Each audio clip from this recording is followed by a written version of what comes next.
Good evening, everyone, and welcome to the Wiseburg Unified School District Board Meeting of March 9th, 2023. Let's bring this meeting to order at 5:03 p.m. And Wendy, do we have any public comments on closed items? We have no public comments for closed session. Thank you. We will now recess to closed session and we will reconvene at 6 o'clock p.m. Thank you.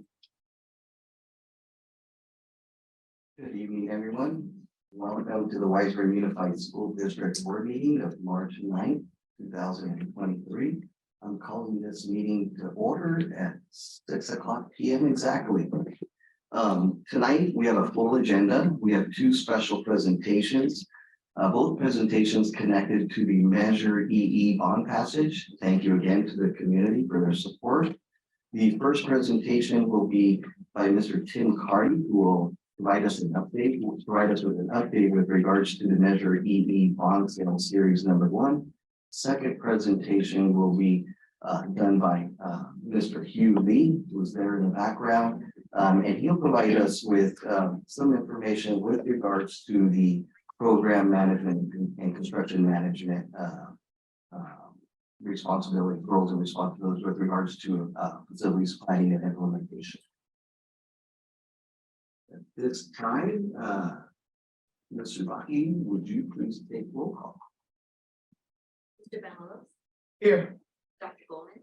Here. Happy. Here. Ms. Kenneth. Here. Mr. Martinez. Here. Thank you.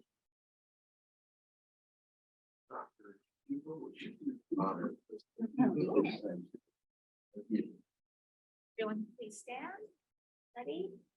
And pledge allegiance to the flag of the United States of America and to the republic which stands one nation under God, indivisible, with liberty and justice for all.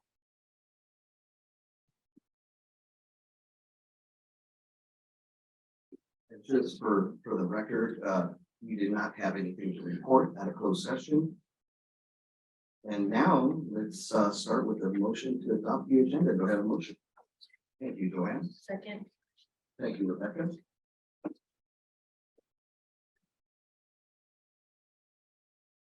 Wendy, do we have any public comments with regards to non-agenda items? I do not have one with the hand raised for public comment. No. Oh, excuse me. I do. Can you slide over Russell Kim? Yes. Okay. Well, Mr.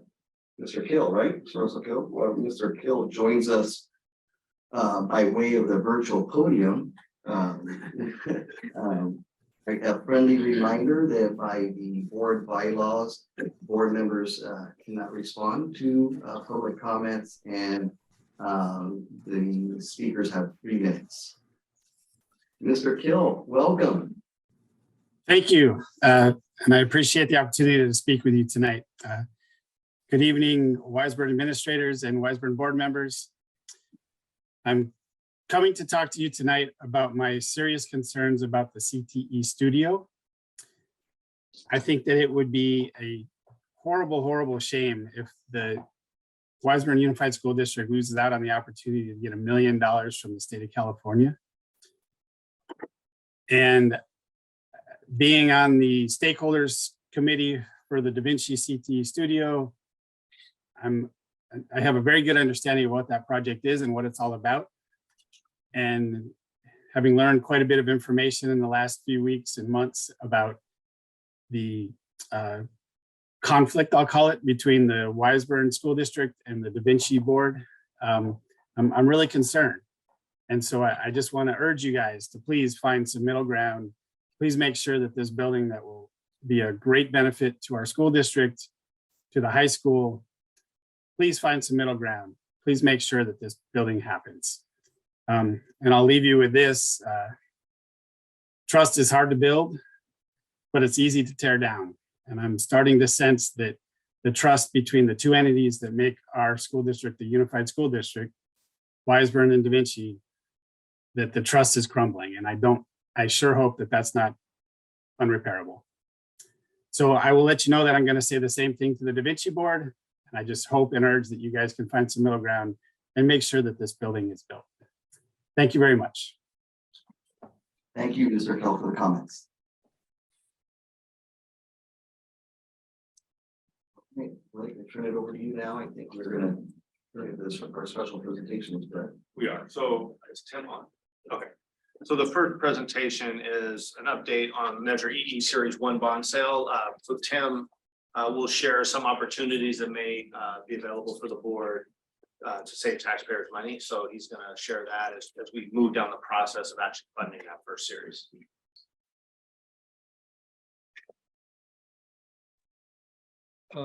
Yes. Can everyone hear me? yes, Oh, yeah. welcome. All right. I'm here. Well, good evening, members of the board. I'm Tim Carty from Piper Sandler, the district's financial advisor. Yes, what I thought I would do just very briefly is give you a little bit of an update on where we are with taking our first draw under Measure EE and what you might be able to expect in the next few months. So we've begun the process to take the first draw, and the plan is to bring before you at your March 23rd meeting the legal documents being prepared by the district's bond counsel that would authorize the issuance and sale of $31 million of Measure EE Series A bonds. And then we have some other steps in the process, some work with the Los Angeles County Board of Supervisors, the credit rating work, and all that puts us on a trajectory to try to deliver the money to the district by around the end of May or early June. So you'll want to be on the lookout for those documents, and that will be an action item for you at the March 23rd meeting. One of the flexibilities that we were thinking of building into the Series A documents is the flexibility to refinance some old Measure AA bonds that mature in 2033, 10 years from now. I know in the past, when it's been more of a standalone time delay refunding, we haven't necessarily been inclined to want to do that. But what we have now is the opportunity to kind of do a combination 2-for-1, which would have significant economies of scale in terms of the transaction costs and allow us to refinance and prepay some of these above market high interest rate bonds right away on August 1st, as opposed to in the past, we would have had to hold the money for a long period of time in an escrow account and all of that. In today's environment, today's market, we're probably looking at $2 to $2.5 million worth of savings to the community. And it would dovetail with, we're adding on the new tax for Measure EE. We could be then reducing the community's tax burden by replacing some of these higher interest rate bonds with lower interest rate bonds. Usually the standard for school districts is if you can save at least 5 points net of all of your costs, then it's worth proceeding. That would be $1.25 million. Again, we actually refreshed the numbers today. We're significantly above that, but that might be a minimum. So we were thinking of putting that flexibility into the documents for March 23rd. And if market conditions continue to be favorable, activate that, which again is a little bit different from what we looked at in the past. And obviously keep you informed as we go through the process, and then try to bring all of this to fruition. Current schedule again is late May, early June. So that was a little bit of an update and a preview of what you can expect that I wanted to share with you. I'm obviously happy to answer any questions or address any other topics that might be of help to the board this evening. And again, thank you for letting me be present tonight. I do have a question. I understand the economies of scale of the putting multiple bonds together for the refinance. What is the rate of the AA bond, of the AA bond? It's just hard to fathom we can save money with refinancing. I'm in the current environment. I believe you, I'm just needing the numbers. Right. So it's interesting because those AA bonds, which were issued again a number of years ago. So even though obviously interest rates did rise in 2022, now they've stabilized a little bit so far in 2023. But yeah, no question, interest rates rose in 2022, but relative to the time that the bonds were issued, rates today are still significantly lower. And remember, at the time those bonds were issued, they were 25 or 30-year bonds and carried a 25 or 30-year interest rate, fixed. So we can replace them with a 10-year interest rate. So those bonds, I don't have it right in front of me, but they had interest rates that were in the 4s. And we could replace those now with interest rates that are probably somewhere in the 2s or 3s. So that's it. We're taking advantage of the passage of time, that those were 25 or 30-year bonds at the time, swap them out for 10-year bonds now. And they were issued at a time, actually, I just pulled it up. The old bonds, about a 4.34%. I said in the 4s, 4.34% is the average interest rate. We could replace those with about 2 3/4 today. So there's a sizable delta. Sounds fabulous. I look forward to seeing the numbers. Tim, one question on those bonds, and not necessarily for now, could we find out the duration, when would they mature, the Measure AA bonds? I would like to know. Yeah, that I have. So there's about a $25 million package of old bonds, and they mature August 1st, I believe, of 2033. So the new bonds would not extend the term. We'd match term for term, 10-year term with 10-year term. But they're 10-year bonds that we would replace with new 10-year bonds. But they were originally 30-year bonds at the time they were sold. We're about 20 years into them. They have 10 years left to go. Thank you, Tim. Okay, thank you. Sure. My pleasure.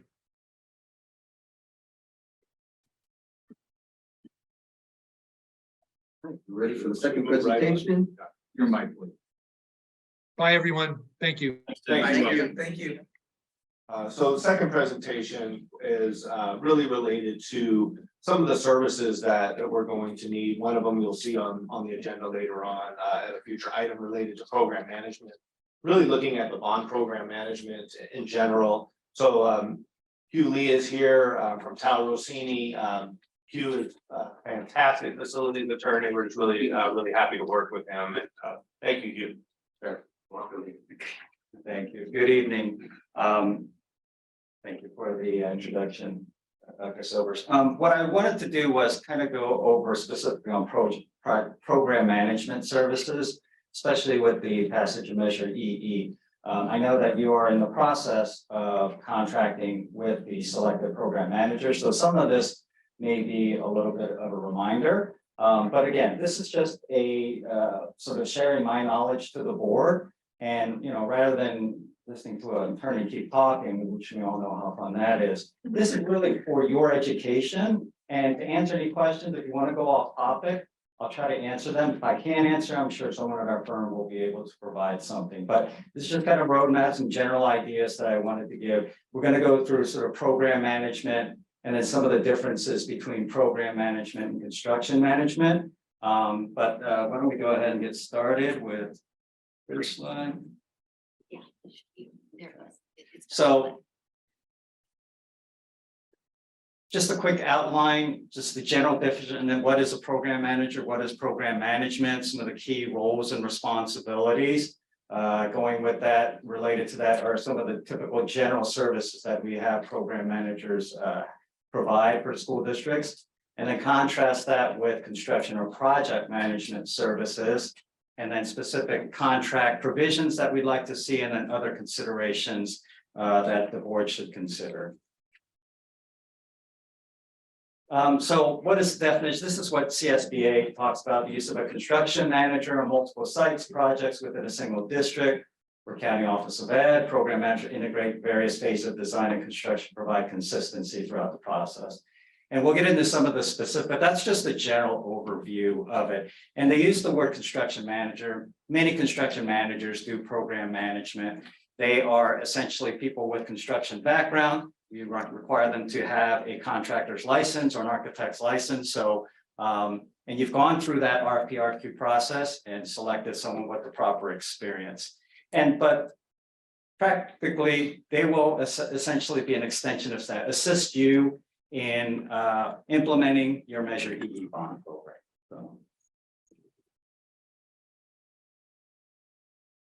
So these are some of the typical roles and responsibilities. The first two, if there's nothing else that the program manager does well, if they can keep your program on budget and on schedule, you're pretty much close to a successful bond program. Those are probably the two key things that you want to see from your program manager in any type when they sort of oversee and implement your Measure EE program. They also go over through the quality, making sure things are consistent from consultant to consultant standards, which we'll get into.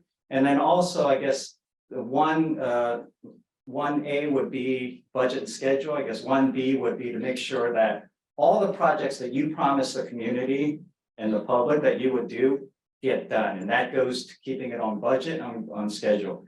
We get a lot of complaints when you're the last project on the list of projects, and then you run out of money. That's when people get upset, and then that leads to, not a successful bond program. People will complain, and it just gets harder if you want to go for future bonds. So that is an important aspect of what a program manager can do.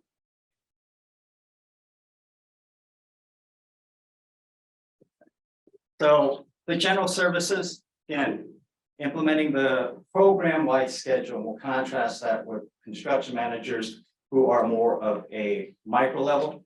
Program managers are dealing things at a program level, so 30,000 foot level, macro level things. But that's important because we want to make sure that all of your projects and everything that you planned under Measure EE are done within schedule and within budget. So again, that's emphasizing the schedule and the budget. We talked about coordinating services, so they will try to coordinate the services of all the various consultants that you are probably going to hire. Architects, construction managers if necessary, inspectors because of the DSA projects, testing firms, etc.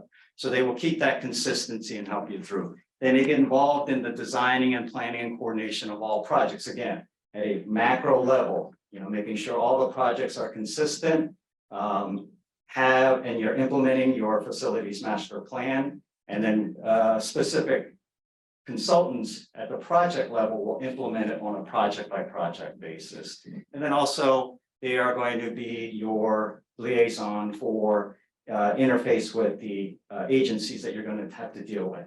PSA, Division of State Architect, OPSE, State Allocation Board, even local city, and even other public agencies. I have a question. Sure. The second bullet, which says the program manager is involved in developing and implementing a program-wide budget. What exactly does that mean? Because we have estimates or do we have estimates for the various projects we want to so that the budget fits within the total value of the bond? What sort of budget does that mean? Yes, they're looking at the bond amount. So what they'll do is they'll get information from staff, from your other consultants for each project that are part of your bond program. They'll distill that and give you an overall budget for your bond program. And then they'll track that to make sure that each project is moving along at a certain pace and it's within that project budget, but also at the program budget. So you'll have the construction managers view your project to make sure they're on schedule, they're on budget. And then they report to the program manager and they take that information, add up where all the projects stand and confirm that on the overall program budget and schedule that you are, on pace. I don't see anything here about priorities or how the budget is actually defined. Is that coming up? That is up to the district, and hopefully they, you know, whether it's through the facilities master plan or the projects that you have planned. They're going to assist you in those priorities, and that's part of the things that we'll get into some of the services. They'll prioritize and make sure that, you know, certain projects, how the sequence of those projects will be done for the overall program, so they will give you input on that. So the board or the bond oversight committee, in collaboration, define the priorities of the projects. And then the program manager works within that definition. Well, they will work with you to develop what specific priorities you have for the project. They'll also interact with the bond oversight committee or the citizens oversight committee, but the citizens oversight committee is more of an overview to make sure that you are staying within your bond program requirements. So a lot of it is sort of the district itself, where the board wants to go with this program. Right. If you have certain priority projects that you want, let it be known to the program, because this is your bond program and you dictate to the bond program manager how you want to implement it. Then they'll take it and they say, well, look at your priority projects. They may say it makes better, more sense based on the economy, based on how the projects are faced to move certain things and move around. But again, it's all, they're not going to dictate what you want to do with your bond. I'm glad to hear you say that, because the way this reads is it sort of takes away the sort of ownership from us, but really what this program manager is doing is coordinating within the priorities and the definition of projects that is given to this project manager. You're right. Because it's your program that Right. they're. So those words were misleading to Yes, me, I apologize. and now I understand. Thank Okay. you. If you can briefly just explain a little bit along the lines of the program-wide budget, just explain a little bit the difference between hard costs and soft costs. Okay, yeah, hard costs are typically what it costs to construct a project, how much you're gonna pay your contractor to build the action. So cost of materials, the labor. Soft costs are more administrative, fees that you would pay to the architect, your consultants and things like that. So that's just a general overview of hard and soft costs. Typically, again, these are rough numbers. In a bond program, you're talking about roughly the cost of that program is going to be roughly about 75 to 80% hard costs, and then 20 to 25% soft costs. And then that's all just compiled within the budget. Correct. So the program, they're going to track that. They should track hard costs, soft costs, and then where you stand in terms of the program, the overall budget. Just quickly, I think, you know, Joanne, to your point, one of the first tasks of the program manager would be to present to the board, to present to staff and then to the board, a list of the priorities as pulled out of the facilities master plan, revisiting those priorities and then letting the team decide, okay, what order do we want to do these priorities? Are they still priorities? We'll be able to have a more iterative process, to kind of fully develop that priority plan. And then they work within that. Okay, great. Thank you. Again, this is your program. So if they have a certain schedule that you don't like, or maybe there's for specific reasons from the board, you want to move projects up, like Dr. Silvers was saying, by all means, they're here to implement your vision. So rather than us acting with each of the vendors or all of these lists of consultants that we would approve, your group provides that sort of single point of interaction, and then you report back to the board? No, You will approve all of the. no, I get that part. We approve it all. But to coordinate the services, I'm looking at the third bullet, coordinate the services of the district consultants, and then list various options for what those consultants might be.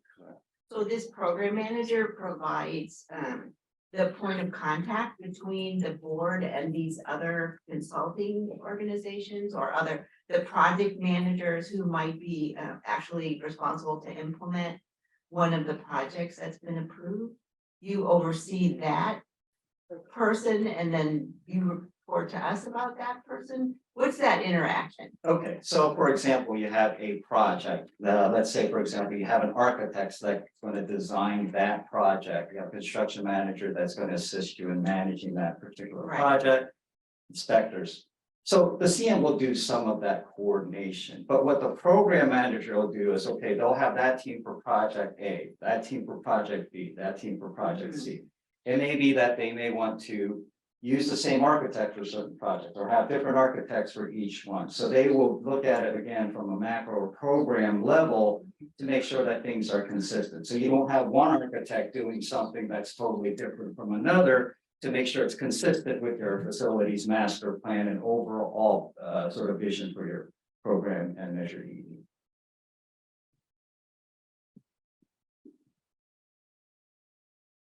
Again, just going through this, we talked about liaison with the Citizens Oversight Committee. Yeah, they are just extension of the board and staff. They're not going to take it over, so they will probably likely attend the meetings, answer any questions that the committee may have, just to basically be that liaison. One thing is to maximize the funds. You have a certain amount of bond funds, but a good program manager will look at other ways to leverage that. Get matching state funds, get reimbursement from the state. Again, they're not the only one, but they will sort of corral everyone, the architects from a project level to try to maximize your funds. So other funding sources that are out there, federal funds that may apply. So a good program manager will look for those types of things, implement it, and then also plan your projects in a way to maximize them. So excuse me, so this is actually a question for Blake. So these services then, this program manager, who's their counterpart in the district? So typically they would report to the chief business official. They work with the facilities maintenance director. It would be a series of folks that they would report to. So they would generally report to cabinet in a lot of ways too, or they would need a certain time with cabinet. Well, there needs to be one main point. The more important point of contact is the chief. That was my question. Okay, so it's Jason. And I understand that Jason may delegate or include others, but that one-to-one relationship is to Jason.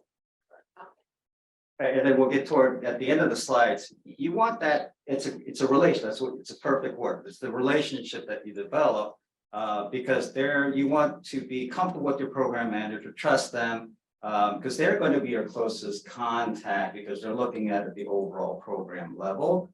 So Dr. Hasey doesn't get along with your program manager, you're going to have problems, but I think that was part of the evaluation process to select the proposed program manager. So design and construction standards, where that implemented through the facilities master plan. Again, they may not develop them, but they want to make sure it's consistent throughout the various projects. And they may give you input on different construction delivery methods. For example, the soccer field that you have, we're using leaseback on that. They may say for certain smaller projects, they may not work with leaseback. Maybe it's more for CM multi-pronged or even design build for certain projects, but they will provide input on that. But again, the district will have the final say in which one you use. So I'm so glad you said feedback, because I've tried quite unsuccessfully for the last period of time to really understand what that is, what that means. And so is this program manager going to explain that to me? So that when I need to. I tried, I failed.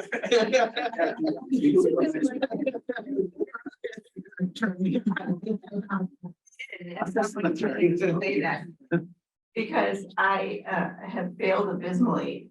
I've been a program manager in aerospace for 40 years. I understand program management. I understand most of the aspects of managing resources. I won't say all, because no one ever understands all, but I understand a lot of it, and I've been on the line for billions of dollars over the years.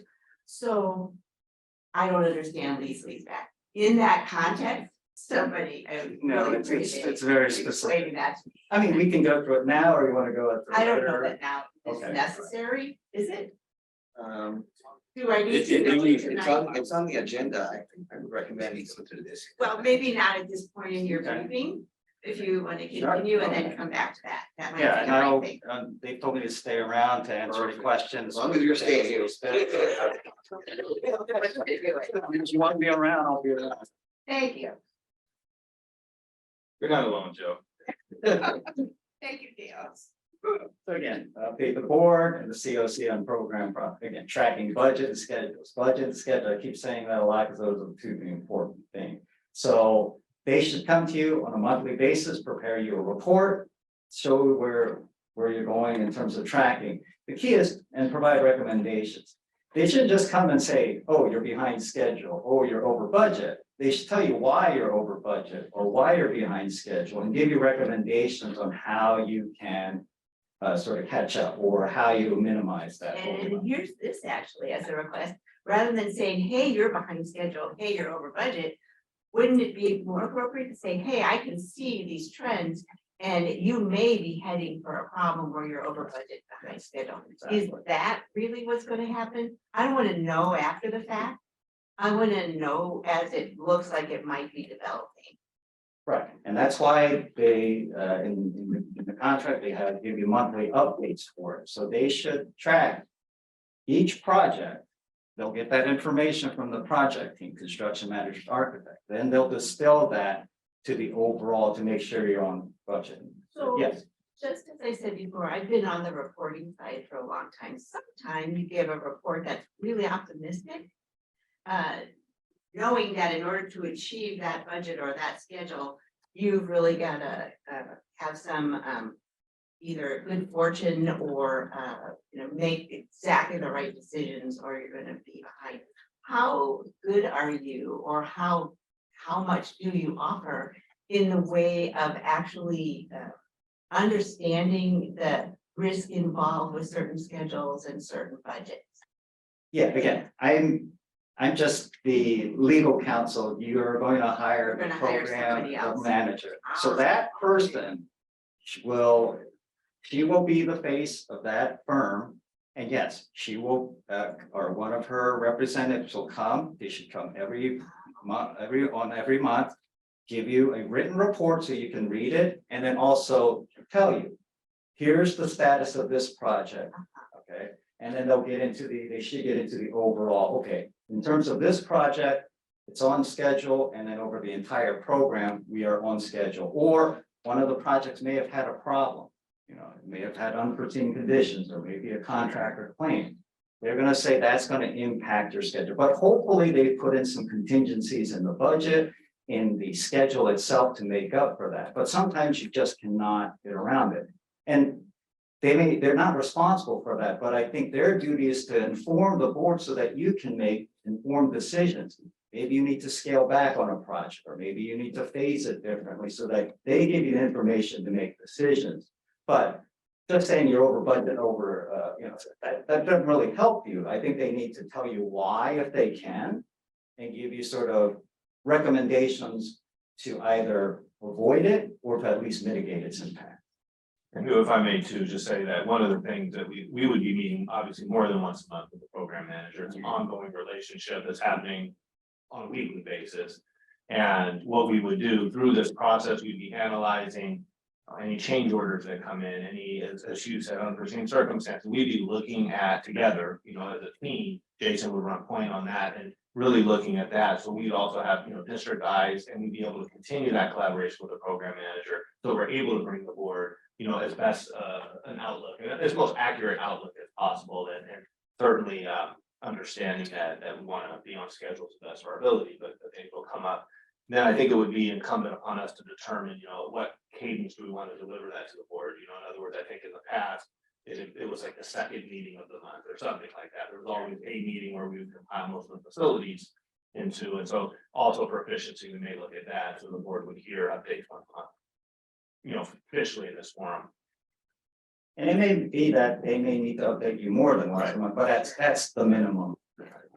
And I've seen good program managers tell the board, hey, you guys aren't going to finish your program. You've had a lot of cost overrun. So, but at least they tell you upfront so you can handle any public issues, but also and accordingly to make the adjustments. And like you said, it's good to know, but if it's too late and you can't do anything about it, it's kind of useless information. So, right. So those were, again, and last one is checks and balances. Again, they're looking at the overall budget, but and the overall schedule. construction manager, they're gonna focus on their particular project. The program manager is gonna have some sort of cursory level. So if the CM is saying everything's great, but the program manager knows it's way over budget, it sort of gives you that checks and balances. Now, do you need program level management and construction man for every project? No, but again, if you have that, that's one of the benefits. Okay, so let's go into, we were talking about contrasting sort of program and construction management. So project management can be construction management.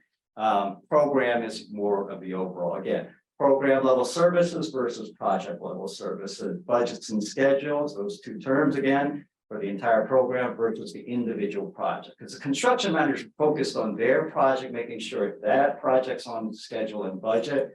And again, the CM will report to the program manager so that they can distill that information and give you an overall. They're going to look at the micro level, they're going to look at a macro and see how that impacts your overall program. Again, they consolidate that information, they give you reports and updates. The project CM is going to do more of the project level services, so completion and closeout of individual projects, maybe procurement issues with specific projects. So it's just macro and micro level, but they are feeding off each other, providing information, especially the project level information feeding up to the program level so that they can provide you an overall update. Okay. Now, if there's a project that is a problem or an issue, I'm sure the program management will have that information too, and they can give you an update. And they may have the CM on that project come to the board meeting to give you more details on that. So that's really up to the program manager how they want to handle that. Let's go to specific provisions, and a lot of these have been addressed, and we will make sure that they are addressed in the contract. We are negotiating. I think Dr. Hasty is negotiating with the program manager now. So some of these have already been addressed, but one is clearly defined fees and costs. I think in this situation, they are agreeing to a hourly amount with a not to exceed. And we've also asked for the third bullet point, a sort of allocation of costs. Basically, how many people are you going to assign on a monthly basis? How many hours you anticipate? And that's going to be over the 3-year initial term. And then they're going to give you a not to exceed for that. And the reason for that is so you can monitor the costs.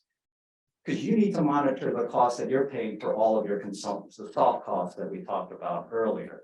So I usually force them to do that so that you can track it. A lot of issues we've had with program managers and districts sort of going sideways is they're saying, yeah, we'll bill you on an hourly basis, whatever you need. There's no checks and balances, and they may provide the services, but you may have no way to track it. They may say, oh, you need to go to this board meeting, you need to do this. A year and a half in, you spent millions of dollars on this program manager without really having any sort of way to track. You can always add services, you can always amend the contract, but there should be something in it for you to monitor, as we call the burn rate. Yeah, in the beginning, they may be doing a lot of things to get it set up. But then you want to be able to track that and make sure they're not burning through their not to exceed too quickly. Because we had a situation where they burned through the money real quick, and you're not going to replace the program manager midstream. So the district agreed to add additional services. And what was, a $2 million contract that are being a $3 or $3.5 million contract. So costs can get a little bit out of hand unless you have someone looking at it and there's some way to monitor it. Is there a definition of what the reporting to the district looks like? Is there a definition of what sort of schedules or tools or monitoring tools are going to be presented to the district? Each firm will have their separate way to do it, but I think part of it is, if Dr. Hasty or Dr. Silvers wants certain things, and if they present it to you, you don't like it, these are your consultants. So you tell them how you want to distill that information for your benefit. That defined ahead of time as well, because that plays into your how many hours you need and what those hours are actually going to be attached to. Are you working on that already? Answer is yes to that, yes. Okay, so are you using sort of standard project management tools? The project manager will be using, that was part of the interview process, and that we were looking at that, if they have standard tools that they use and for project management. What if So- we want certain tools? What if we want Microsoft Project? What if we want an integrated spreadsheet that has tabs for each of the projects so that it's real easy for us to monitor that reporting? Can we specify that? I believe so. I mean, it's a discussion. We're in discussions right now, but I that's would something like that definitely. to be specified. Okay, I'll be happy to discuss with you what tools are easy to use. I bet Neil has some ideas too. And the rest of the board members also, especially our fellow board members who are involved in managing projects. In fact, if I may, just gentlemen, in your firm, do you act as a PM and as CM in both cases? So we have tremendous expertise internally we can borrow and leverage, of course. Yeah, Thank you. so, yeah, thanks, guys. And so I would, rather than sort of finding out later what tools are being used, I would really recommend that we negotiate those tools ahead of time so that we find the project manager who's actually conversant in those tools and can report to us. Yeah, Joanne, typically what happens when a bond program manager is coming on board to work with the district, they'll share like their templates or samples as Hugh's mentioning. And then those are templates that they can customize and we provide input to those. So if we would like to see something different before they establish all the procedures and then have to go back and redo it, we give them input up front. Right. They set the forms and the templates and the reports, and then that's what they produce moving forward.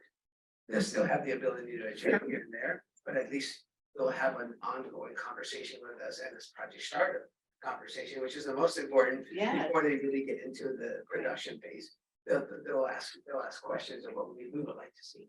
Well, that's what I was gonna say, before we negotiate the cost, the sort of fees that we're expecting to pay, I think we need to understand what those actions, what those reports look like, what the frequency of them is, what they include, in the way of data for decision making. Right, that's the purpose of a report, is so to use that data for decision making. So is that sort of what you're doing? yeah, I mean, that's the discussions we're having right now, Okay. but your input's valuable in this process and we're still in negotiations, so I can bring that to the table. Okay, good, thank you. I don't think that mic's working. Oh, it's not? Sorry. I don't think it's working. You're just speaking it. Okay. Yeah. This is going to look into, just to share, one of the conversations that we have had is, obviously the importance of, managing those documents and all of that. Our understanding was sort of what Roger said, is that they would bring a sample or a template of the document they would like. We wouldn't necessarily select the document, but then we would have the ability to sort of edit, co-create, I guess, some of the specifics behind it. I think that was the tack we were taking. Okay. And certainly would bring that back to, I thought we'd bring it to the facilities committee first. That was sort of our goal, was to bring it back to the Thursday meetings that we hold and then bring it to the board after. Okay, great. And the last bullet point, what we're talking about, you want to be careful of what sort of services you give, but that's again, using that cost schedule, you can track it. But again, someone's got to look at it and someone's got to track it, so. So much of execution is a good plan, right? And so if we already, in advance, if we understand the tools and the plan, the execution then becomes sort of interpretation of that plan. Then you're a lot more likely to understand what that is and be able to manage it. Just going with other contract provisions, the term of the contract, I think the current contract has an initial 3-year term and then 2 1-year renewal options. And it's 5 years because there's a statutory limit for services for 5 years. Now you can always extend that, but the initial term or the initial total term of the contract can't exceed 5 years, but it's set up currently to be a 3-year +1 +1. There's also a provision for a yearly review. So if things aren't working, like you're saying, you want different process in place, you need to adjust the costs or the fees. Maybe you need to have them more involved. Maybe you need them to pull back their services. That allows you to do that. And then the typical, provisions with insurance, indemnity, termination, compensation. We just make sure that those are all in there, and they are. And I will confirm with Dr. Hasty that all of these provisions are actually in the contract. The other things outside of the contract is, like I said, they're a partner to the district and they're an extension of staff. So you want to have that trust and relationship. Although they're not a legal, what they call fiduciary, they need to look out for the best interest of the district. And that's a good program manager. They'll tell you the bad news. I've had a program manager basically tell the board, you are going to run out of money. You don't do X, Y, and Z. And that's what a good program manager does, so that you can make decisions in an informed way to make sure your program's successful.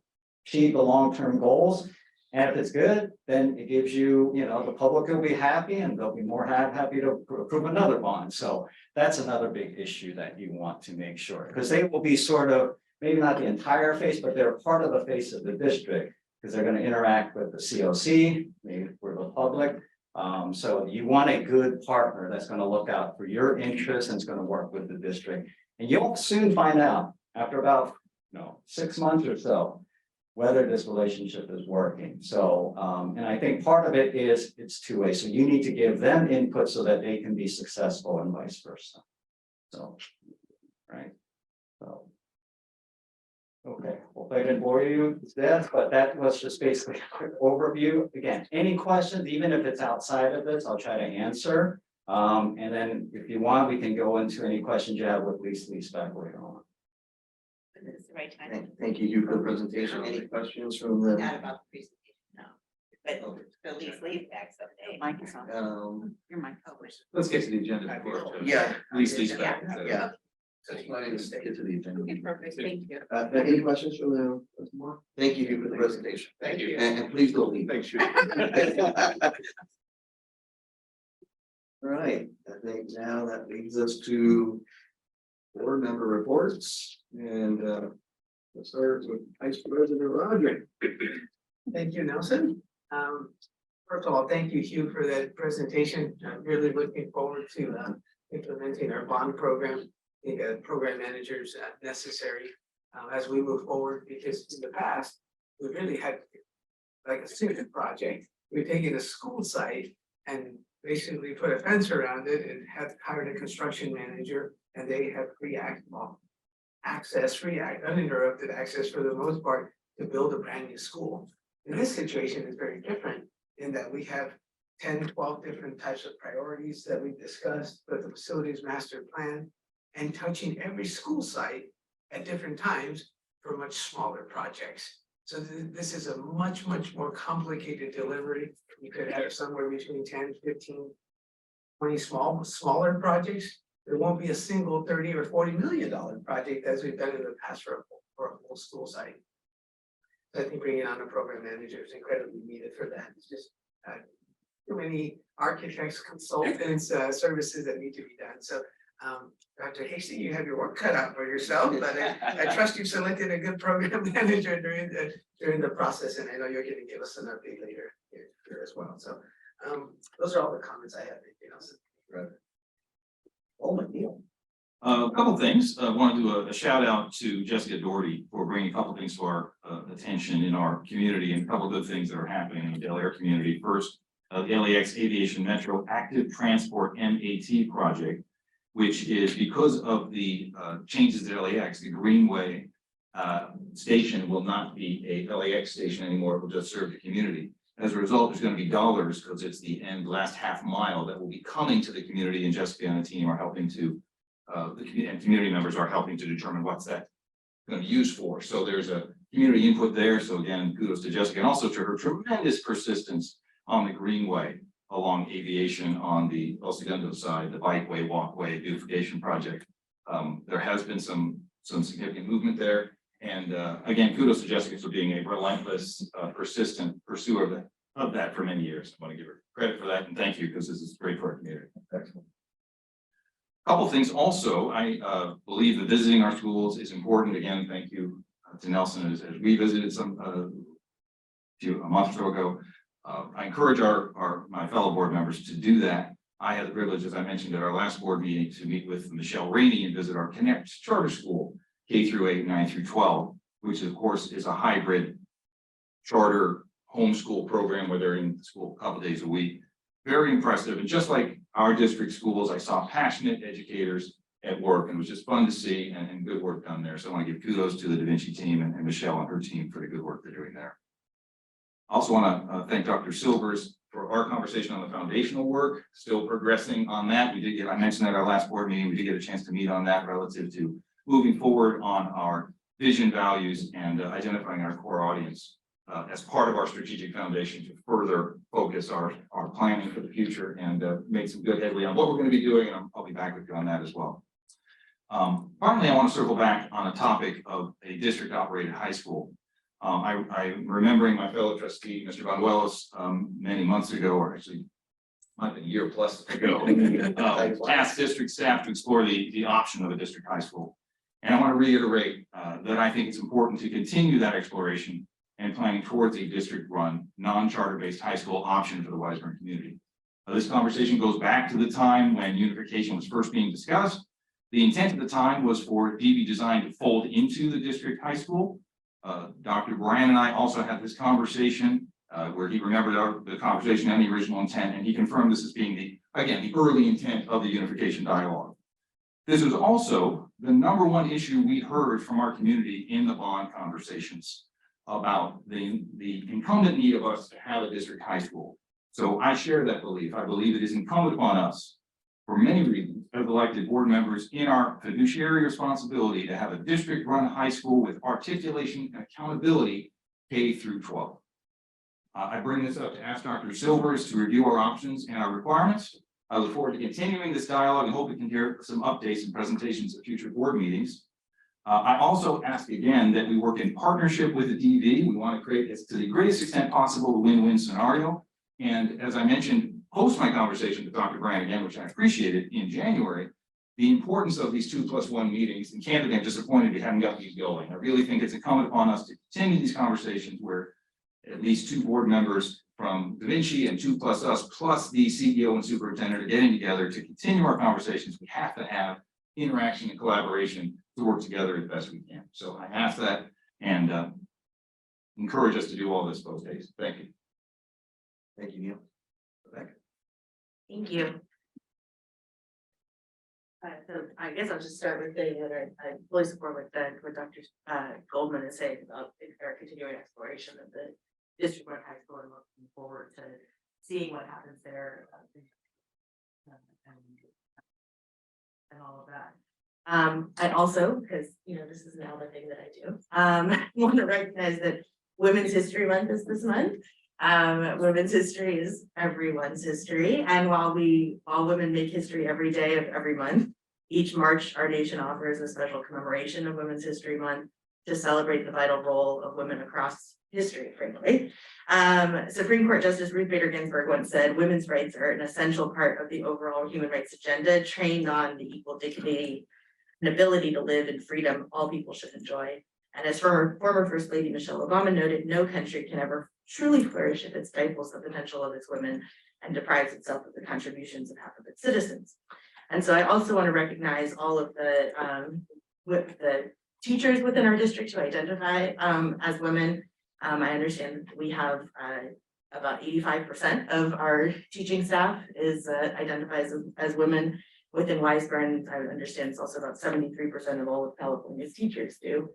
So I'm grateful to all of them, all of our administrators and cabinet members and others within the district who are doing everything they can for our students and our community every day. So just thank you for that. I'm also excited that we're moving forward with all new Heath Public Facilities Master Plan projects and with the financial support of the community via Measure EE. I know we're working on determining which projects will be prioritized to begin first, and I look forward to the creation of the Bond Oversight Committee so the community will be able to play a role in how the EE funds are spent. And looking forward to hearing more about the program manager who will oversee this very complex process for us. Thank you. Thank you, Rebecca. Ryan? Good evening, everyone. To start, I want to thank Neil for his good words about looking forward to Weisburn Unified High School. We're all in support, of course, of that plan or that goal, and look forward to the plan of action that will actually make that happen. And I want to say hello to everyone here this evening. We've got some principals out here. Came back. I didn't know if you were still here. You're back. We've got great staff out here. We've got a lot of our support staff too. So thank you all for being here. Thanks to the community that's logged in and listening. Along the lines of what Neil had mentioned about the 2x2s with Da Vinci and Weisburn board members, I had a 1x2. I don't know if that's the count, but I had the great opportunity to meet with Leslie Heimoff and Joe Weber, two of the distinguished board members on the Da Vinci board. And we met over coffee, which is a great way to meet, as far as I'm concerned. And we had a chance to talk about the relationship and interdependencies between the Weisburn School District and the Da Vinci Charter Schools. It was very productive. We arrayed a lot of topics, one of which was the discussion about starting a Weisburn Unified High School, and others had to do with business and discussions between the two boards. So really appreciate their time.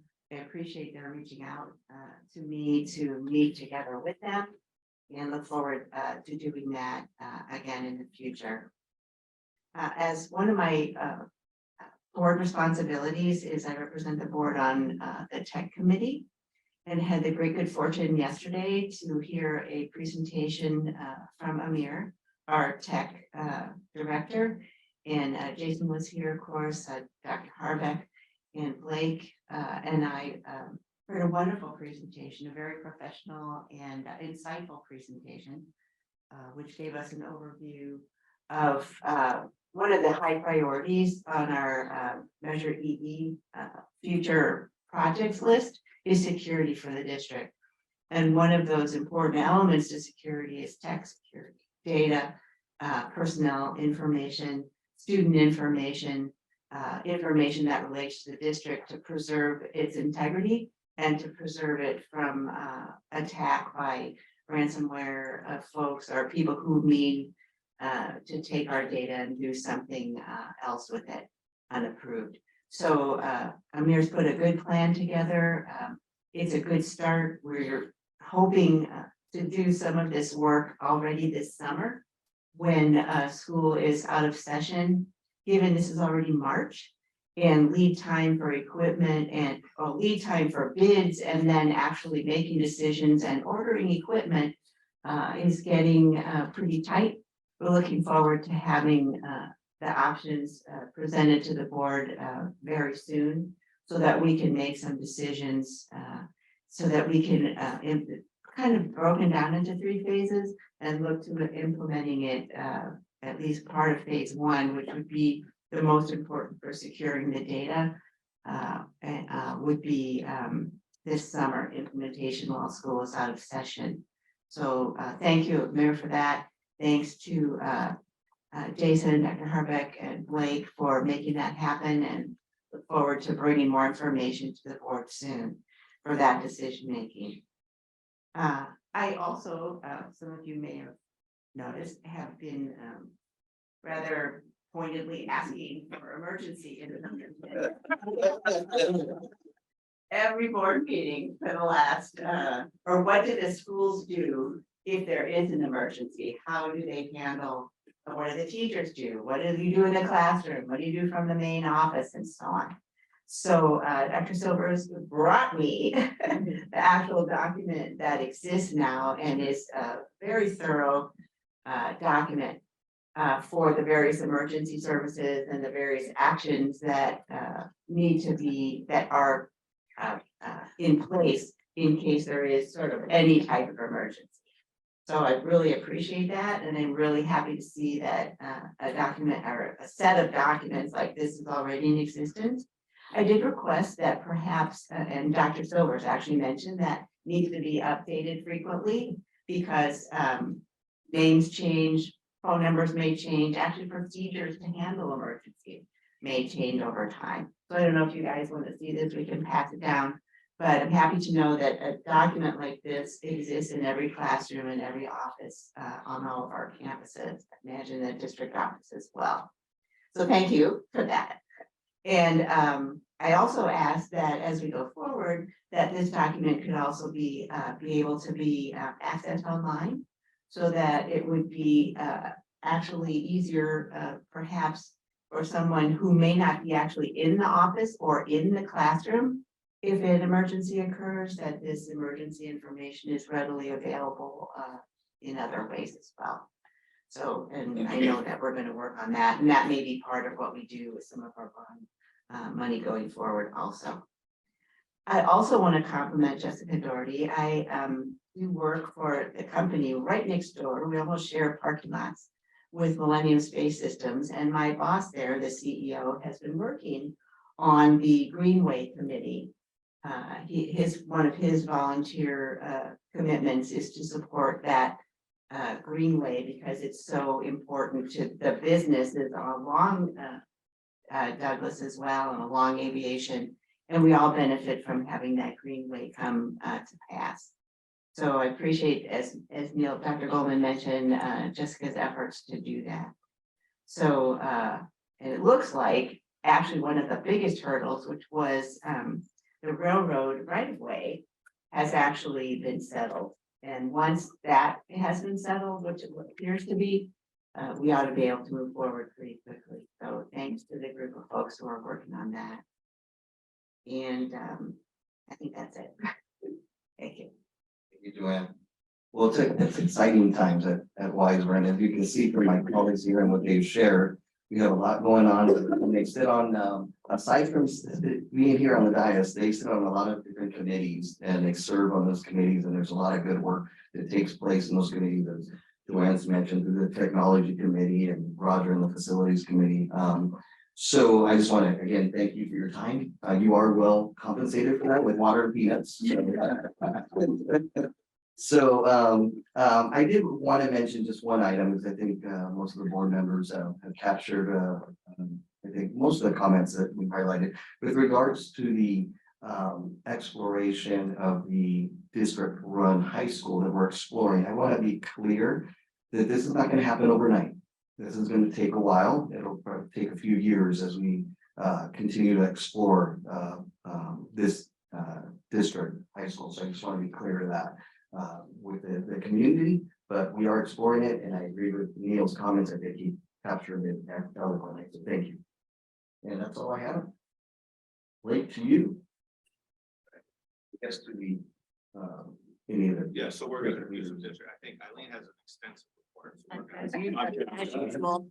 I'm gonna actually microphone for the second interim report, so Dr. Hastings.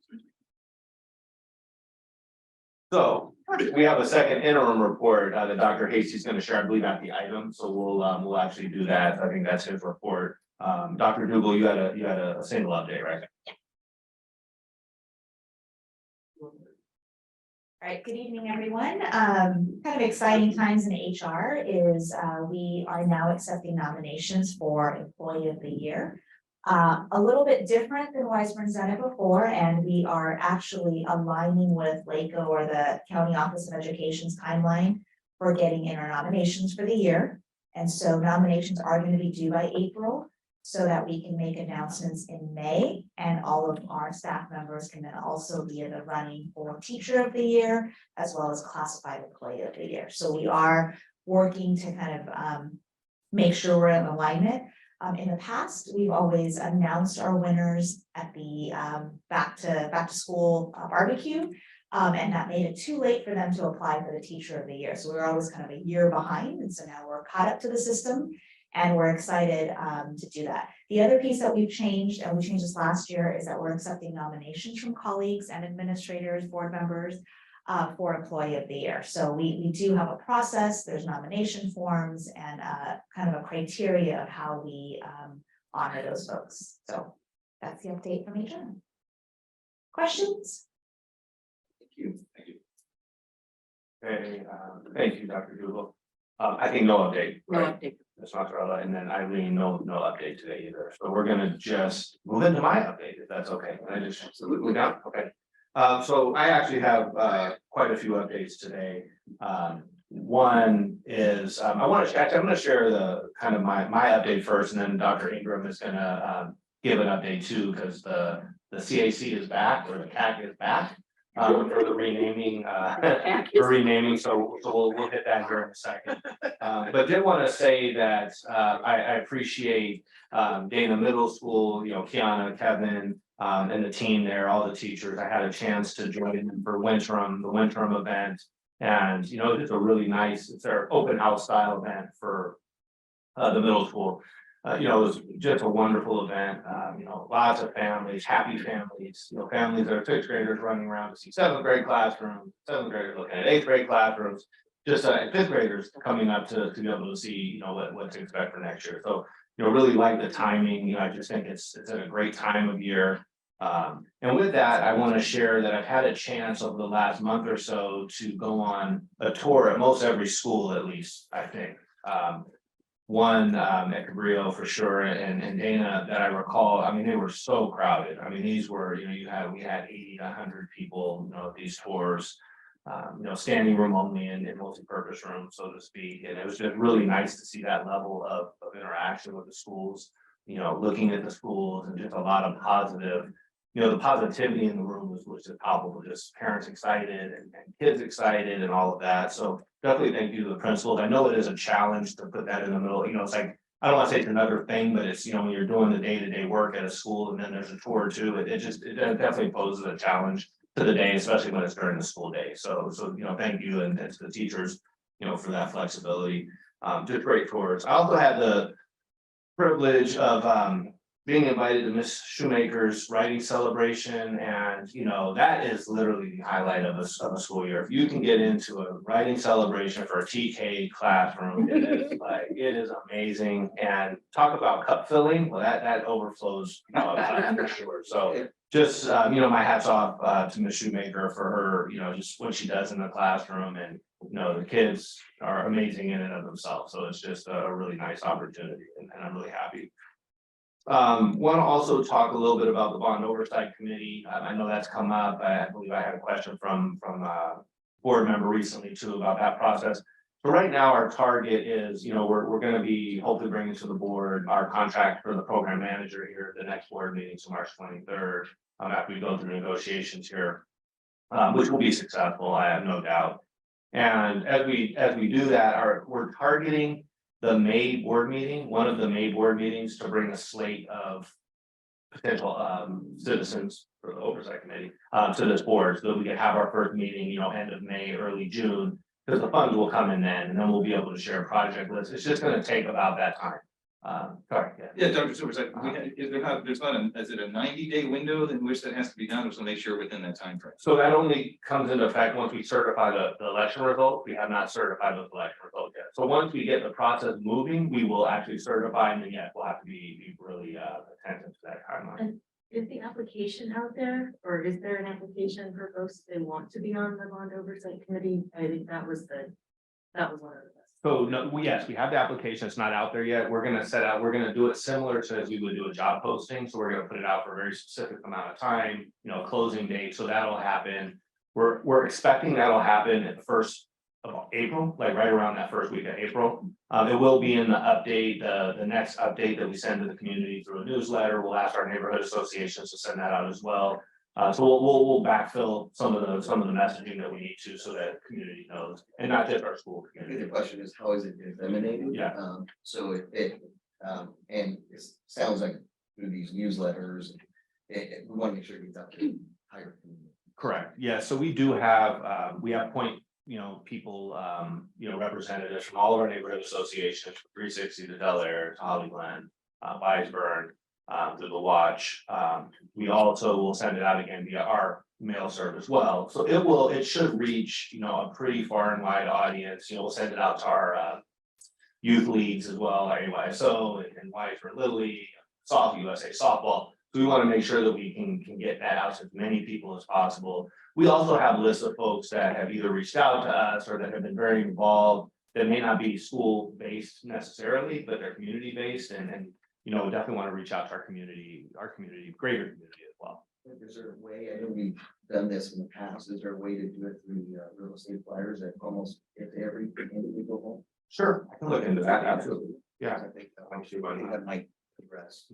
And like, I think in the resolution that we passed, we were seeking to combine the prior citizens oversight committee with the new one so that we had one. Right. For the remaining funds of the last bond and then all the expenditures of this bond, correct? That's correct. So we're gonna consolidate to one. That's correct. That was part of the resolution that we passed, and so basically it'll take the 360,000, I'm making that up, it's on the presentation, but somewhere around that.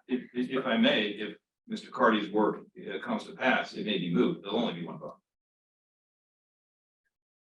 With the refinancing, would there not? It doesn't. Right. You know, the bond measures still stay. Okay. It's just the refinancing. Yeah. Okay. So it'll be measure AA on the different interest rate, on the 10-year. Thank you. I thought it'd be combined. But on the question of combining the committees, so anybody who currently serves on the bond oversight committee would like reapply? We would invite them to apply, yes. We would invite them to apply, although that number is now down. I mean, this is probably a good time in the, you know, to do this because you know, we're getting down towards the last few folks that have stuck with us through this time. So this is a good time to revisit that and certainly reach out. Thank you. Also quick, you know, I appreciate Joanne's comment on the emergency protocols. One thing that it really brought to mind is that it's one thing to have, you know, these documents or this type of document hanging in a classroom. And, you know, I also shared that it's another thing to teach it and to actually use this document as a mode of how we drill these drills, you know, because we can send emails out, you know, I know principals send emails out and kind of a to-do or what to do when we're dealing with a drill or an emergency. But the reality is in the case of an emergency, you know, this is a go-to type, you know, resource for teachers, for staff, especially when you're looking at some of the key numbers that are on there. And, you know, if you're dealing with an earthquake scenario, you need to call the gas company. You know, we just don't know who's going to be accessible and who's going to be able to make that phone call. So making sure that everybody understands how to access it. So, you know, I will ask, you know, principals for next year as we do our safety plans and as we do our great shakeout that we're able to address and actually utilize these tools. We are updating this. We're in the process of doing that. I know Jason and Jonathan have been working on that, making sure the numbers are accurate, also making sure that the language throughout this is accurate, that it matches our safety plans, our published safety plans. But definitely it brings to light just something hanging on a wall isn't necessarily going to get used, right? And so just making sure that we have different tools and we'll look at online options for that as well. As Joanne shared too, it was very nice to have that meeting last night with Amir. I understood about a minute of it and no, it was great. No, I've had several meetings with Amir on this pack and you know, really appreciate the energy behind it. And also I like the plan. You know, I think that we have a good plan going forward. And we know internet has been a significant challenge in this district this year. And aside from that, also wanted to make sure that we continue to have a safe platform for students, for our staff, for families, our community members that come to our sites and utilize it. So really appreciate that process and just know that we will be bringing to the board some pretty significant costs, you know, in the coming months. It will be because we're looking to basically completely rebuild and restructure our entire network infrastructure. It's just needed now. So from the physical rooms that they're in potentially to the actual, you know, equipment itself. So really excited about that. All right, I have more I can talk about, but I'm going to go ahead and turn it over to Dr. Ingram. We're going to talk about renaming. You have a presentation, right? Yeah, you bring the presentation. Good evening. Do we remember this topic? No, it's been a while. Been a while. Renaming. We're ready, right? We're ready to refocus. Our community members have been asking when we're gonna get this going, our teachers, so lots of excitement around the refocus and continuation of this process. And so tonight, I just want to remind the board of the initial steps we had set out a while back for the broader process. Where we were the last time we presented an update to the board, what's happened since then, and then next steps.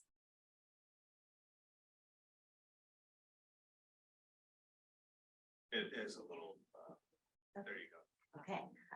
All right, so this probably looks familiar. We start on the far left-hand side with that light blue circle and work our way to the left and then down and back around. So our first step was to form a citizens advisory committee to help guide our process. The first couple of steps for that committee were to understand their role and then to start exploring the extent to which our namesakes align with Wiseburn assurances. And so throughout the process, there's been a consistent feedback loop with the information that our committee discusses and comes up with to informing our community, getting feedback from our community through surveys and other ways for them to communicate with our committee, and then through presentations to the board and feedback from you all about next steps. So with that, it was determined, the board determined that our schools should be and will be renamed. After that step, it was, what will those names be, right? And so we explored different types of names, again, through discussion with our committee and our community through survey data.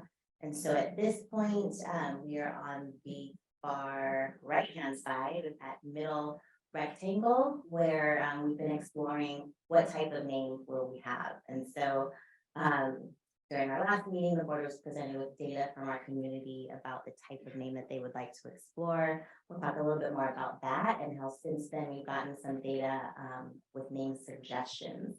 And so at this point, we're moving down to the bottom line.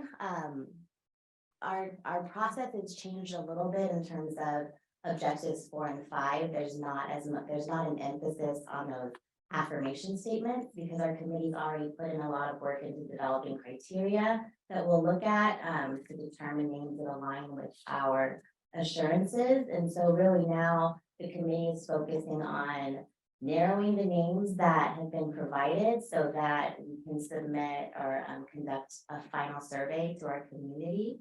And then hopefully a final recommendation to the board. Question on the suggestions, who's providing the names? Is it only the committee members? And then the community's only gonna get 3, or is it coming the other way around from the community first? So the community had an opportunity to provide names to the committee. So the committee at our next meeting will be able to see those names. You'll be able to, there's a hyperlink in here to the names that were suggested. And then internally, we took that list of names. There were 91 different names with 187 different votes and have narrowed them based on the criteria and have organized it in a way that our committee can digest in the next meeting that they have so that it's even easier for our community to vote on. Okay, great, thank you. Are you planning to share the hyperlink Yes. now, or is it gonna be a surprise? Nope, it's coming up. Coming up. Okay, so picking up where we left off, just getting back into the swing of things, reminding you where we were. During the last update, yes, it's been a while, right? We presented and talked about data from our community members where we saw that it seemed like the majority preferred a geographic name, 60% to 19% voting for individual. When we include students' survey responses in that data, those two categories even out a little bit more with 33.8% for geographic and 32.1% preferring individual. And so based on that data, it was the recommendation of the board to move forward in the process, continuing to explore names within both of those categories. I have a question. Yes. When you include the student, the responses go to 548. So does that mean it was like 400 something students? Is that? Yes. Okay. So Dana students had a Google form that they were able to fill out. And our elementary school students had like a little worksheet that they could submit. Students were really excited about individual people's. Yes, and then the other percentages fell into different categories like characteristics. There are a lot of mascots. Okay, and so since then, since that board update, our committee has met. As I mentioned, they developed criteria to narrow down the names that come in from our community members. That criteria was shared with the board, it was shared out with the community, and people did have an opportunity to provide feedback about those items. In June, a community survey was conducted. We had 67 participants in that survey, and as I mentioned, 91 unique submissions with 187 votes. And so we saw, of course, a lot of overlap in terms of geographic names, right? A lot of people voting for the state for 138th Street or like the same street name, Holly Glen, Bel Air. The submissions for individuals, most of those submissions just had the one vote of the submissions. There wasn't a lot of overlap there, which is why our number of votes is so much higher than the unique name submission. So I know you all are interested in seeing what those names are. Let's click on hyperlink, either one of them. All 97 or 91 of them.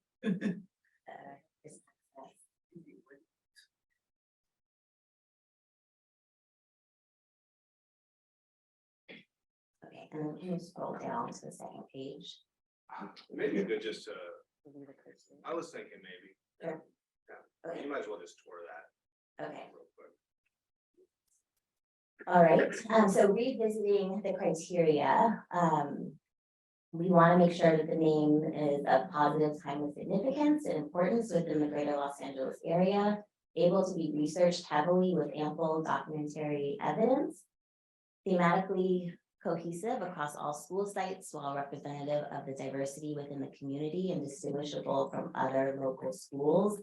If an individual, someone who is deceased, if an individual, someone whose life and evolution of character amplifies the Whitesburg mission and assurances and exemplifies school site values in order to inspire and motivate the student body.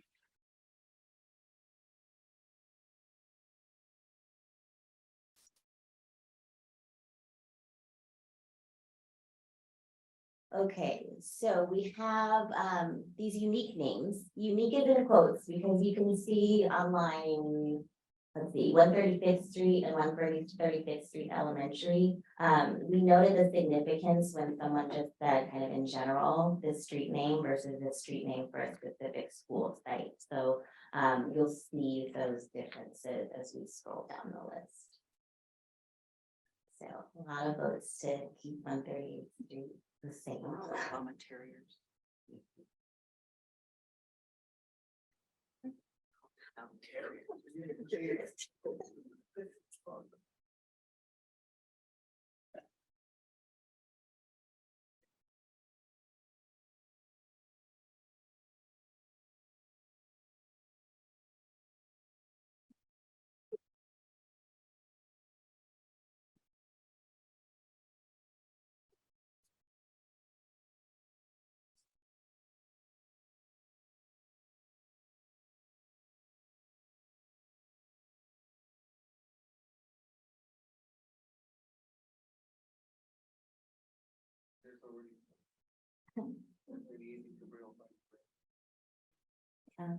Might be some good ones.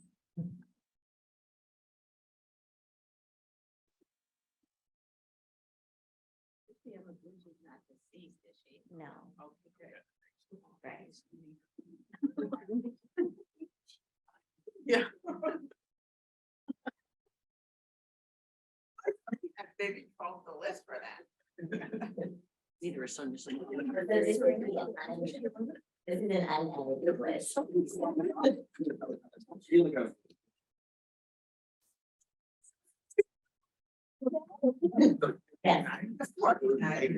Yes, a namesake after a member of our HR team.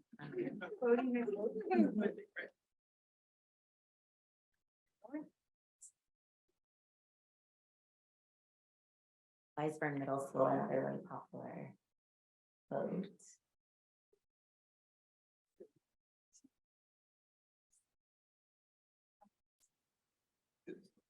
North and south.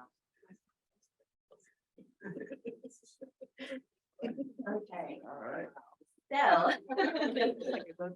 So from that list, an internal team have reviewed it alongside the criteria that our committee members have developed. and cross some of the names off, right? Like, so there are people on there who were deceased and whatnot. And so we narrowed the list down, and still we're kind of left with, well, what next? And how can we present this in a way that is kind of digestible? And so what we decided to do was to create slates. So 10 groups of 4 schools where 6 of them, and we'll look at those slates in a moment, have, so there's 10 groupings of 4 schools, right? And so we'll ask our committee members to narrow that list down so that we have fewer slates to then present to our community. So our community members essentially would be voting on a set of 4 schools at one time instead of us receiving kind of several individualized names at a time.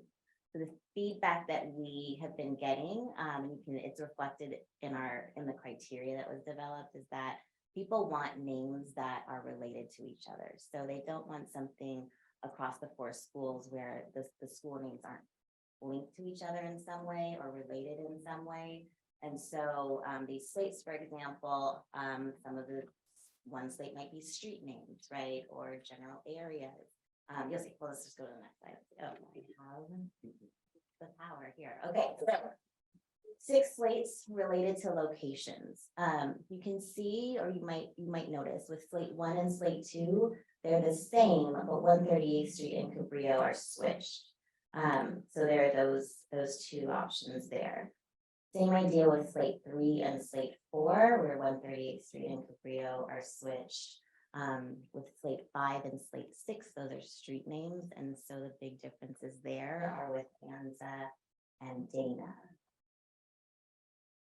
So again, the idea is that the next time our committee meets, they'll take a look at these, we'll talk about them. If we can narrow them down in some way, even better. So we've already done some of the legwork for our community members, so they have kind of a stronger set of schools to choose from as they vote.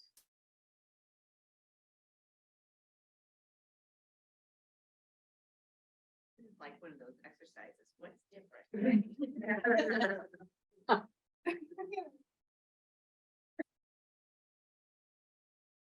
Different as it is. Okay. No, aviation, number 5. Slate were at least different. Oh.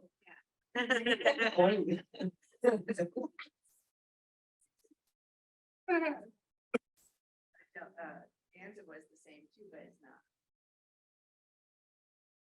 That's the difference between Delaware and Dream.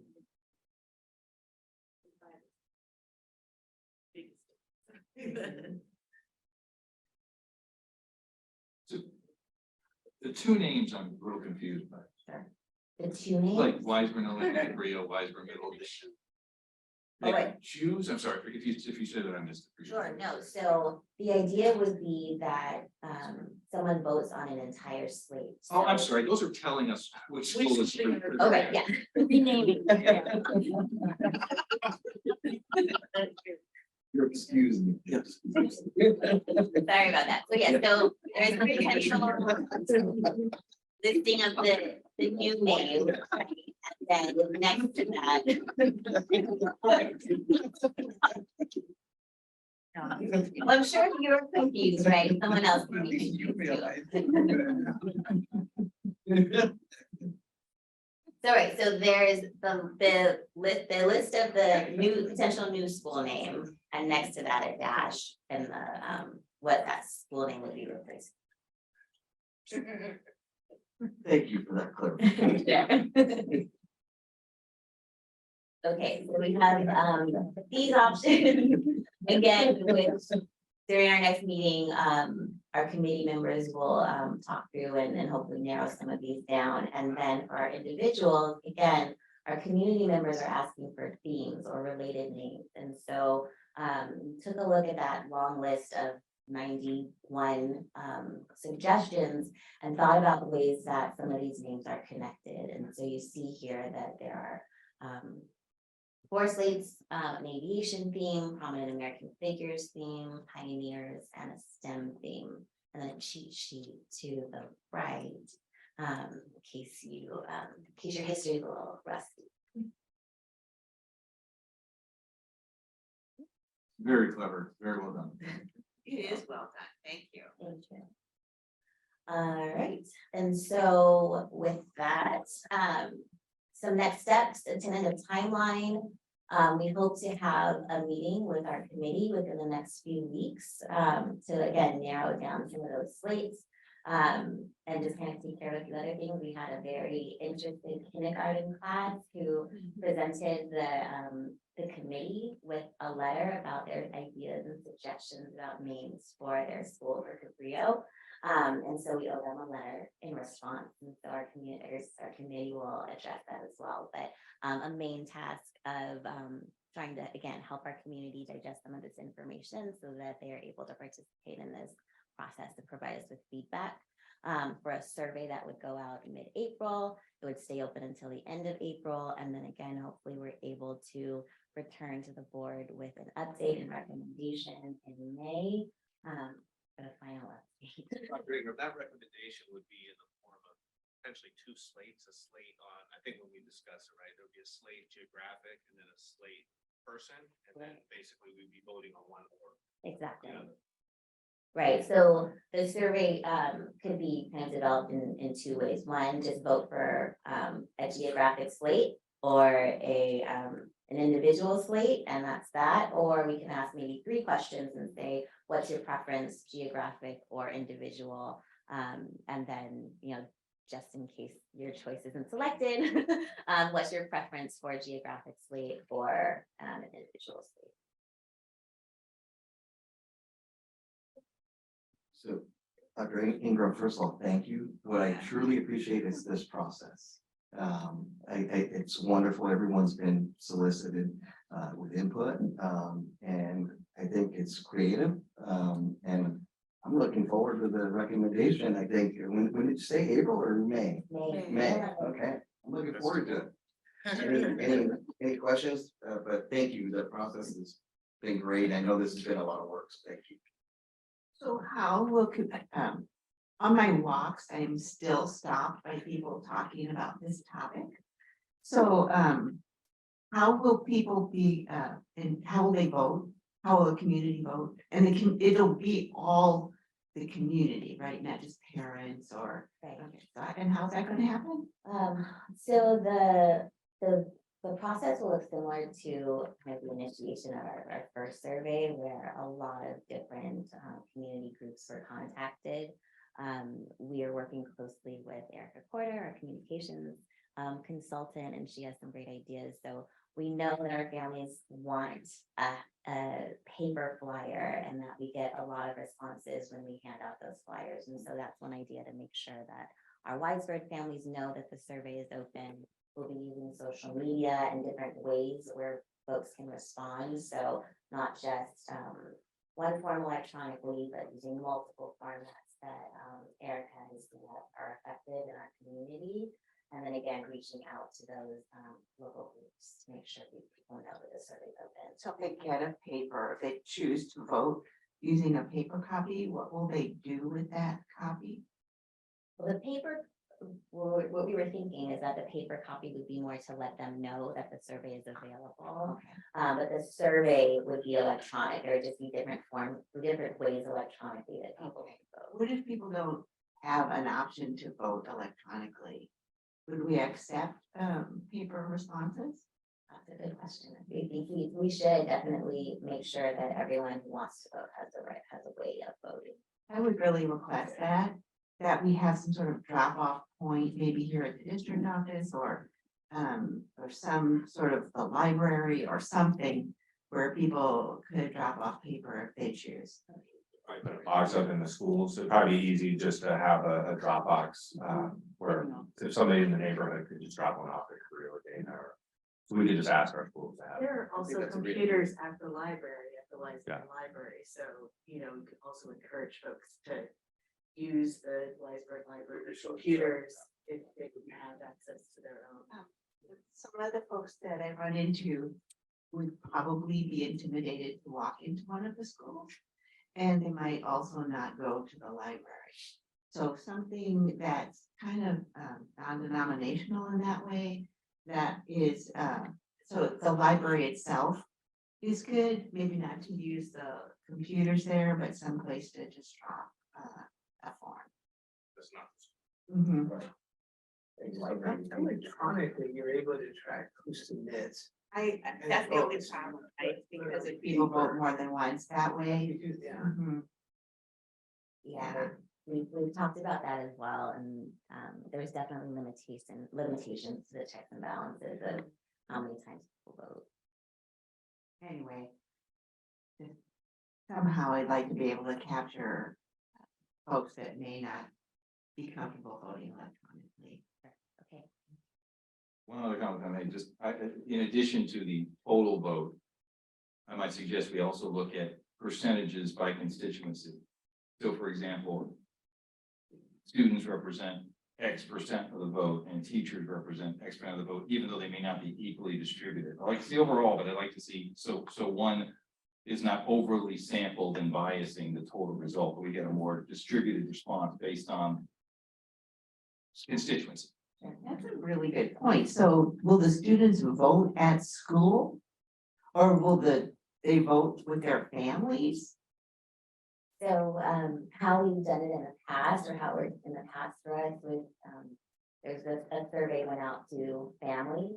And then Dana really did an amazing job of providing students with an opportunity to vote at school. I like that, yeah. You don't want to disenfranchise the students by having it be a family vote, because there may be more than one student at home. Right. So the question on timeline, they see May 11th, that's a recommendation to the board.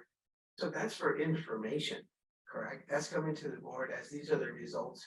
Right. That the community has recommended. That is not the date for an action item for this That's body to vote. That's correct.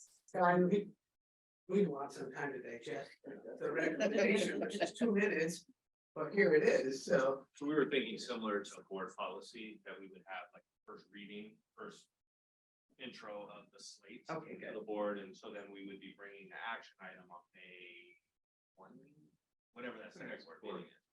We were hoping to do it in pretty short order after that. So board policy is like 2 readings and then the vote, right? So you're looking at 3. I think you don't you first reading and then second reading both same day. You know, I thought, no, yeah. is the 2 meetings and then a third? Yeah. 2 meetings.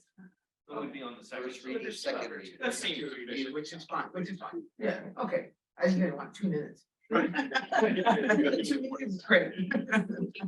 Well, and I obviously need more than one meeting, so. It sounds like we would have a decision by the end of the school year, though, is the goal. And May. In May. Okay, that sounds good. Only took 2.5 years. COVID years. So I have another question, because they'll probably come up from folks, what's the cost of changing the names on the schools? What's the cost to the district?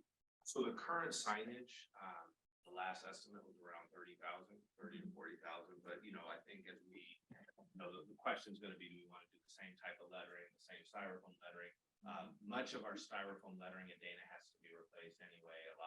So obviously the one at Peter Burnett has to be replaced anyway. So we'll take a look at different signage options and bring that back to the board with varying degrees of expense. Okay, good, thank you. That's just the signage. And there's other costs, right, of going through and wherever we're registered, where the school names are registered and technology, websites, things like that. So I think that might be part of that's what I've heard from folks as like what's, like, we get the signage piece as like one fixed cost, but like, if you consider all those other costs, big what are we ripple talking- effect. what's that other, what's So that? that's the bigger number? biggest. A lot of it's electronic. It's more work. The time, hours of labor essentially that go into. I mean, we're going to go into. We'll create, because just so happened we're creating all new websites right now. So as we roll into new websites, obviously placeholders for a potential new name, right? But then you have letterhead, but a lot of letterhead we're using electronically now too. So there's just less of a cost than it used to be. Certainly some envelopes and things like that are going to be areas we'll have to look at. Does the 30,000 signage replacement include the design of a new logo?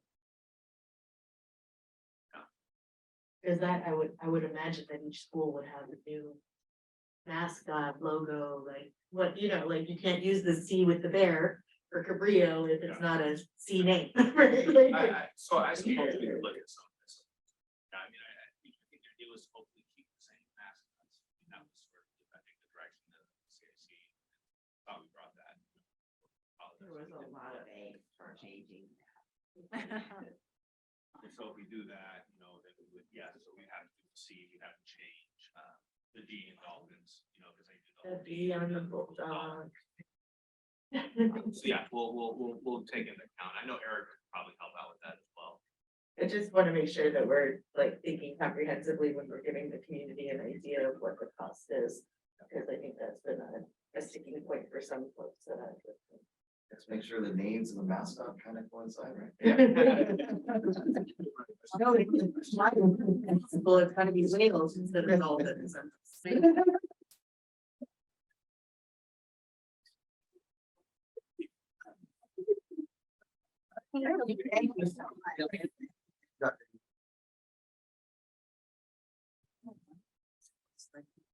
I do not have any more. I'm gonna chalk it up. Next time. Okay, thank you. Thank you, Blake, for the report as well. Wendy, any public comments on agenda items? Do not have any public comments to agenda. Next item, item 10, consent items. Do I have a motion on the consent items? To make a motion to approve, consent items 10.1 through 10.11. Okay, thank you, Roger. I would like to hold 10.8 just for a brief conversation. Okay. So we have a motion for from 10.1 through 10.11, but we have a second to hold was there a 10.8 for discussion. right? So we I'm happy to make a second with that stipulation. Okay. Agree. My question is just, it's actually for Dr. Hasty. This is our frontline education renewal notice, assuming I've picked the right element here. And we had had conversations in the past that may not have come up during your tenure, and I want to take this opportunity to do it. Sometimes we found, and you may have already done this, but I just want to publicly comment here. You may have already asked for a multi-year discount or made sure that we are negotiating with our providers on things that are going to be annually renewed to get a better deal potentially if we're going to be using them over time. We want to make sure we had that perspective and effort for all such things like this would come into that category. So does that make any sense? Yeah, it totally does. So I don't know if we did that, but that's something I would ask us to do always. We can always not get a better deal, but it'd be silly not to ask. Yeah, specifically for this one, we did not do that. I mean, this is an operational necessity district-wide. It is also a theme among other contracts. You see like the Christie-wide increase as well. Right. We're going to see that inflation is a reality. And so things are going up, prices are going up. But I did take that to heart the last time you said, you know, we are starting to push back a lot more on other items. This one specifically, I mean, it's so central and important to the district in every way. So to go away with it, I mean, you know, I'm not suggesting you don't do it, forgive me. I'm suggesting since it's so central. Yeah. We would be willing to lock in this price and hold it for 3 years and make a 3-year contract. Rather than just do this annually and be subject to annual increases. That's what I'm suggesting pushing back on. that's a discussion we definitely can have with this group moving forward and see if it's an option. It may not yield us anything, but the conversation I would love if that happened. Thank you. All in favor? Aye. I'm going to abstain. I'm going to abstain. You abstain? Yeah. Next item is 11.1. This is the approving of the single plan for student achievement for ANZA 138th Cabrillo in Dana Middle School for 2023. We do this each year. Blake, did you have anything to add with regards to this item? I mean, I just wanted to highlight the fact that our core principals are here today. The amount of time and effort and energy that goes into this, and you know, this is sort of their creation and their work, and you know, appreciate the time. I mean, as you all see, this is our pretty extensive documents. Yeah, So I just really want to thank them for being here today, obviously in support of the work that they've done and are presenting to the board today. Thank you, principals and Susan and to your team and others, probably a deep dive as well. So thank you. Do I have a motion? A motion with a comment. I'll Yes. second that. Go ahead. Neil. Yes, tremendous amount of work here. Thank you very much. My comment goes to the surveys. There were surveys done in every case. And in some cases, I think the most surveys we ever had was 100 and something, which is certainly not the entire population. And my question is this data based on the survey responses? And or is it based on the data we have from other sources? I'm not sure which came from which. And irrespective of that, if there's some conscious effort we could take to get more survey responses, because I feel like whatever you're using from the survey responses is not fully respected. There may be nothing we can do, but I would love to see more input to make this more accurate.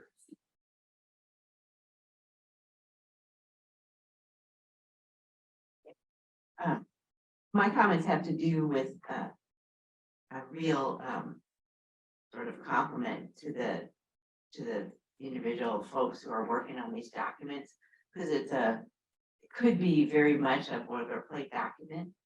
But as I read them year by year, certainly the templates are provided, but the content is always well thought out and specific to a certain school year or specific requirements or changes that may have occurred in the environment. So I want to compliment the teams for how you put these together.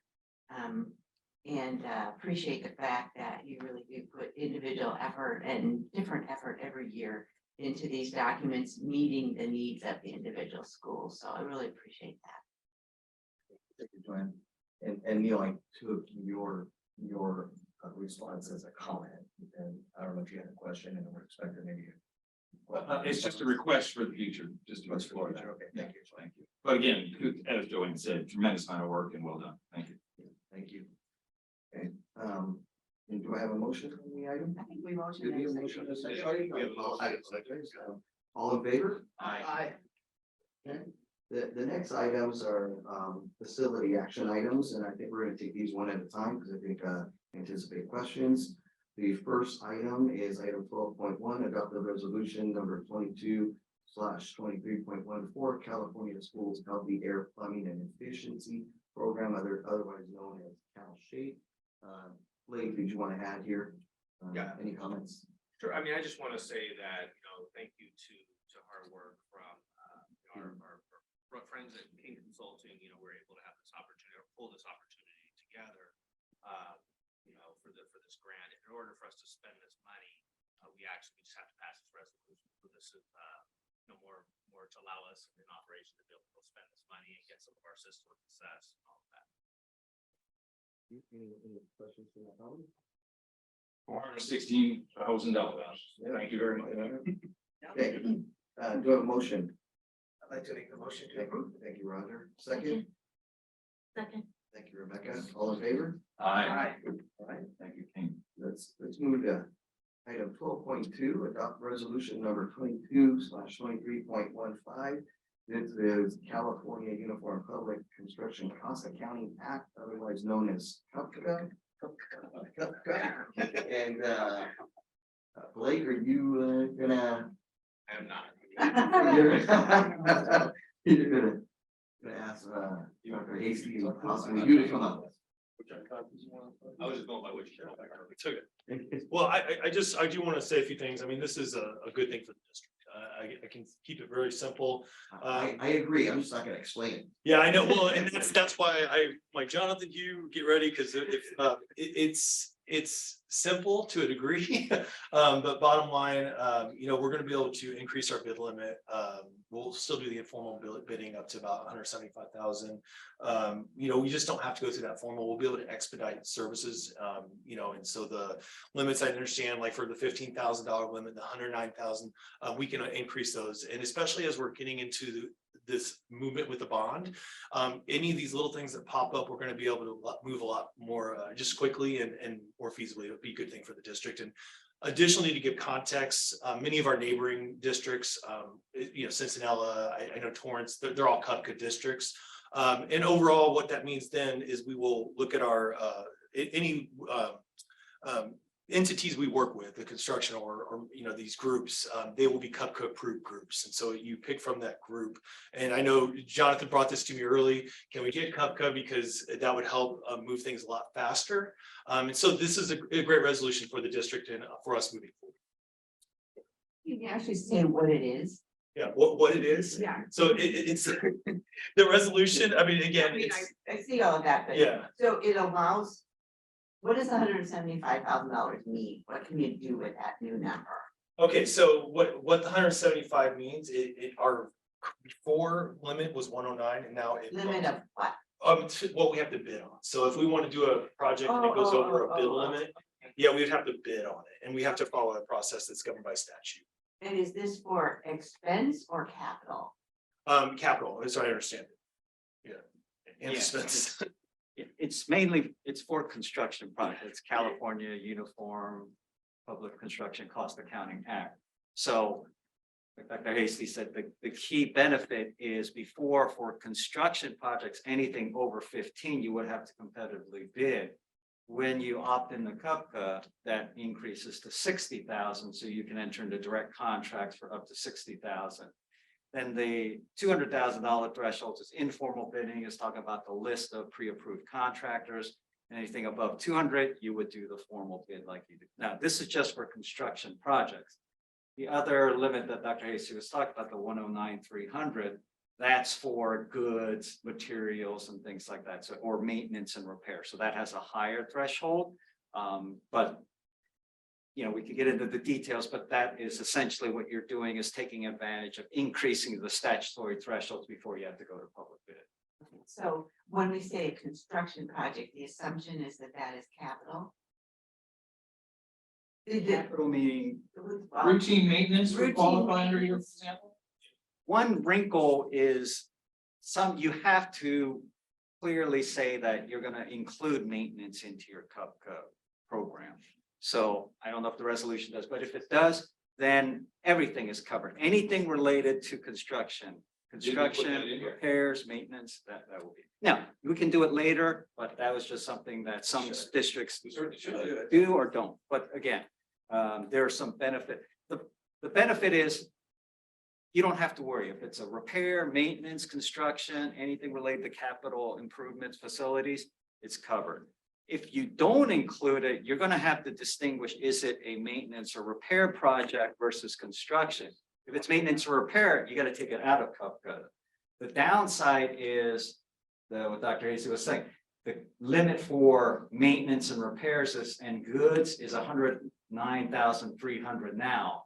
But when you opt in the Cupca, that'll drop to 60,000 because now everything is covered. But people are willing to do that, trade that off, so they don't have to decide, is it maintenance, is it repair versus construction? So there's give and take, but most school districts are willing to use that lower threshold from 109,300 to 60,000 because they don't have to deal with trying to classify certain projects. And Hugh, part of the reason they may want to do that is because the maintenance and repair projects are typically lower in value anyway. Right, so reducing from 109,300 to 60,000 is probably not as big of a trade-off because the projects are smaller.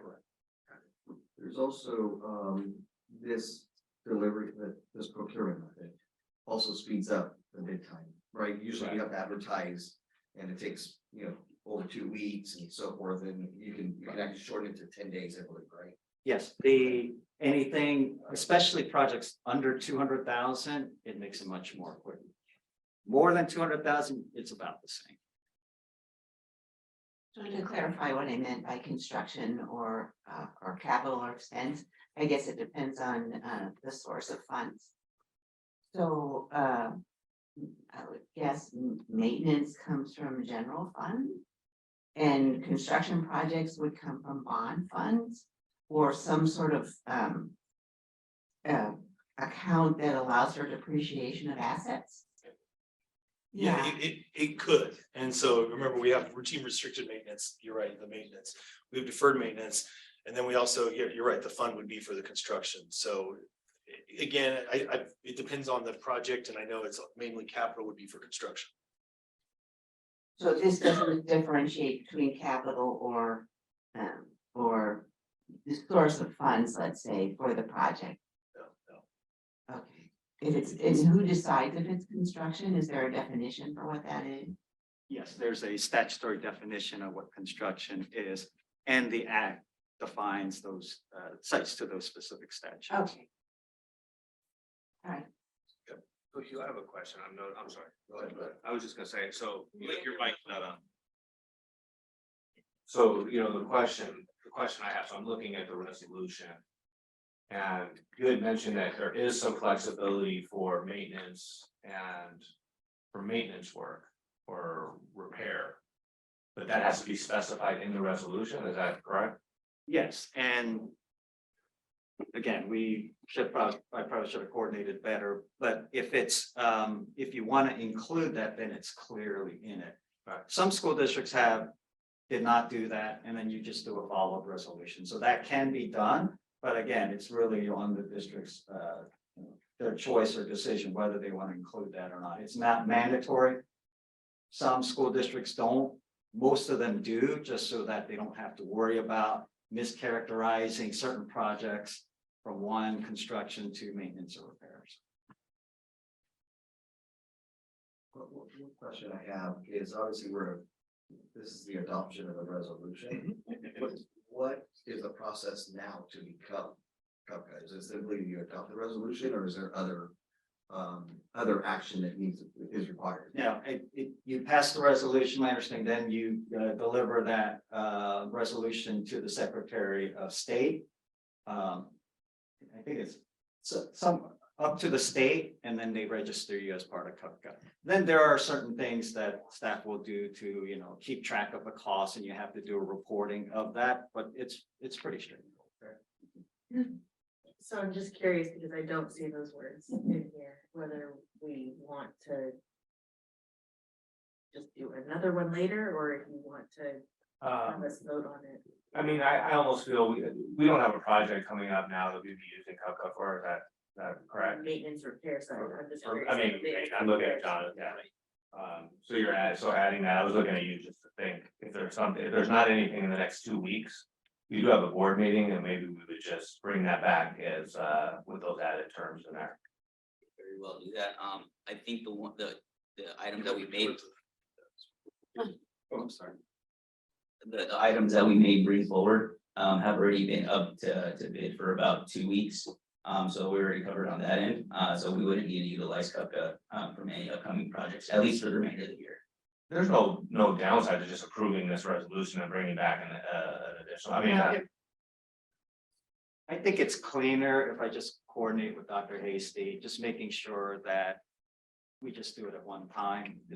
I would prefer to do that way, and especially if it's not going to impact any current project. Thank you. I really agree with that too, because if we're sending something forward to the state, it's better to send a thing that's complete. Yeah, it's not wrong, it's just, it's a preference, so. Nelson, I have a motion then. I would move that we table item, whatever this is, 12.2, to our next meeting, so that we can consider revision. Second. Second. Thank you, Neil. Okay, we'll table item 12.2. Thank you both. Now we're gonna move on to item 12.3, approve this. Lost the here. Approve superintendent or designee to enter into PM/CM negotiations. So this is simply giving the authority to Blake or to Dr. Hasty to enter into negotiations with the PM. And Blake, can you share a little bit about this? Yeah, I would just say that, you know, this was a pretty intense process, you know, by which we were able to go through procurement of this particular firm eventually. But part of it was sent out an RFP. I did receive the portfolios of work on each of the submissions, the RFQ itself for each of the firms. We were able to review those, all very well done. Really appreciative to all the firms for submitting. Then we had an actual interview. So we went through the interview process with those firms. Part of that interview was a presentation to the panel. I sat on the panel with Jason, Nisha. I'm so sorry. Amir was on it and Jonathan was on that panel as well. So there were 5 of us on that panel able to review those portfolios or the RFQs, able to review the presentations, and then able to review the actual interview questions. There were 10 interview questions that each firm was given. So that was a really nice process. I thought it was a really effective process and 3 very, very solid firms that came forward. And then on this particular agenda item, the district did select NAZ Building Program Advisors. Their lead is Noemi, who would then be able to, now so we'd like to enter into this negotiation process and then bring the contract on March 23rd. Can I ask a question? Is this the firm that I was asking about in general earlier? Yes. Who would provide the reports for the projects that will you will define and prioritize for the bond money?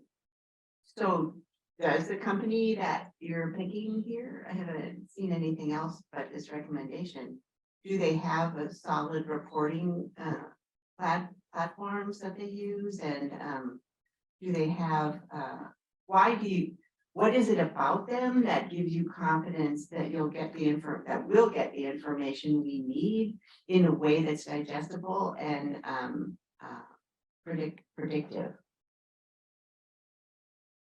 One of the pieces of this process was the reference checks. And so I was able to talk to a superintendent, a director of facilities, and another CBO from 3 different districts that this firm works directly with. And so just listening to their overall timelines and adherence to and be able to come in, under budget or on budget, that was another piece. And I don't remember the exact title of the program management software, but they're definitely using some software we can articulate that. So in terms of the other recommendation that we had this evening, where we have a pretty good definition of time required to do certain tasks and the hourly rate and how many hours it takes to do certain tasks, is that included in this proposal? Yes, that's going to be included in the contract that we'll bring forth, and you'll get feedback on that as well. And I know, Hugh, you've been working on this part of it as well, right? The fee schedule and all of that. I think I just want to clarify, we're this particular item is we're authorizing Blake and Dr. Hastings to enter into negotiations and address some of these items that you're. Well, right, but they've already narrowed it down to one company. So you've already seen the proposals that have to do with how the program management function is performed by these different companies. So they're already past the gate that I would have wanted to see, which is how do they report? What is their approach to program management? I appreciate that you check their references for their success. And I guess the success criteria or where the cost and schedule of executing the various projects that were managed, right? Yes, that was part of their submission with costs and their estimated budget and hourly costs. Okay, and so this is, we're negotiating with someone. This is no longer a selection process. The selection has been made, and it's now a negotiation process, right? The negotiations, if you don't come to a negotiations or an agreement, then you don't have to select a firm. Correct, and we would have a secondary firm that we could select as well. So the bottom line is that we expect this firm to fulfill what we want in this job. We expect that will agree and be able to work on the reporting. We saw a 30,000 foot view out of their reporting, protocol, but we obviously want to see that, closer up. If it doesn't work, and if for instance, the dollars don't add up, we don't enter into a contract with that firm, and we could either A, go to a secondary firm, or B, request a different RFQ. We could go back out to the market essentially and look for another firm. So the idea is that, part of it is just figuring out what firm, has a good name and good, traction in this facilities community. They've done good work, and I'm sure we can work on the other stuff. I have a lot of confidence that we'll be able to work through the reporting structure, reporting documents, and make sure that they fit our needs or meet our needs. Are the rates similar between these different firms, like the hourly rates? Is there a sort of standard rate or? Between the three, Uh-huh. this firm did fall in the middle, but two of the firms, and this being one of them, were on a higher side. We did have another firm a little bit lower. But again, we scored on, three different areas. We looked at the submission, we had the interview, we had to do a presentation. And based on that, this firm came on top. But yeah, so their rate's not the highest, it's not the lowest, but overall. What is the hourly rate? Right now, it's negotiating. It came in, I want to say 235 for the top tier person an hour. However, that's something we're negotiating right now. Or we're going to negotiate, yeah, we're thinking about. How many tiers of people are there? That's a good question. I want to say we're, that one, there's about 7, I can look at it, but it was about 7 tiers. And that was something we discussed as well, looking at the tiers, because some of the other firms had pretty large, a large tier of people. What is so the fact that they have a sort of a range of tiers suggests that there's more than one person working on our job? So there's a program manager and then support staff, I guess. Yeah, the firms we looked at, they had program like an executive in charge or principal, and then it went all the way down to supporting staff. And so So the principal is essentially a tax, or do they actually do work? that was one of our criteria. We wanted to hear that that's the person at the highest level is going to be working with us very closely. And so that was one of our discussion points and criteria when we were selecting. So this particular firm, NAZ Builders, are one of the things that drew us to this particular firm is that the folks that interview with us are going to be on the ground working through it. The person in charge, the program manager in charge, or executive program manager, will be our main point of contact through this process. We know we're getting, their best employees. They're it, supporting the district. So that was part of what drew us to this best fit for the district, as opposed to some of the other entries, submissions essentially. But I mean, this was a really good option, an opportunity for us to work with a small firm that was that has a really, really good track record, and we appreciate being able to work with their founders. How do bond projects work? Because do they follow a curve in a sense? Like you start slow and then you probably get maybe several projects in process at one time. And as those sort of complete, you end up with maybe 2 or 3 at the end. So, because as Roger pointed out, we don't have a school that we're building.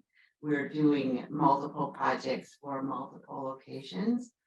So does this bid recognize the sort of curve of, how many projects are going on at any one time, or how does that get bid? Yeah, typically that will occur. Obviously, you got the ramp up of getting the program on board. And then initial projects, yes, but there may be a time where you've got several projects going on. And that's part of that cost allocation schedule that Dr. Hasty is working with the program manager to develop. So that way they will forecast the hours, they'll know what projects are going, and then they'll forecast. It'll probably show, it'll probably be like a bell curve where you ramp up all the projects, and then as they close out, it'll get less and less. That's typical. Okay. And so the hours as they're bid, are they bid as a total number? Are they bid over like year by year? I understand they don't bid it, if they just give you an hourly rate that the committee evaluated. So now they're negotiating that. Not to exceed. What I saw in the fee. Yeah.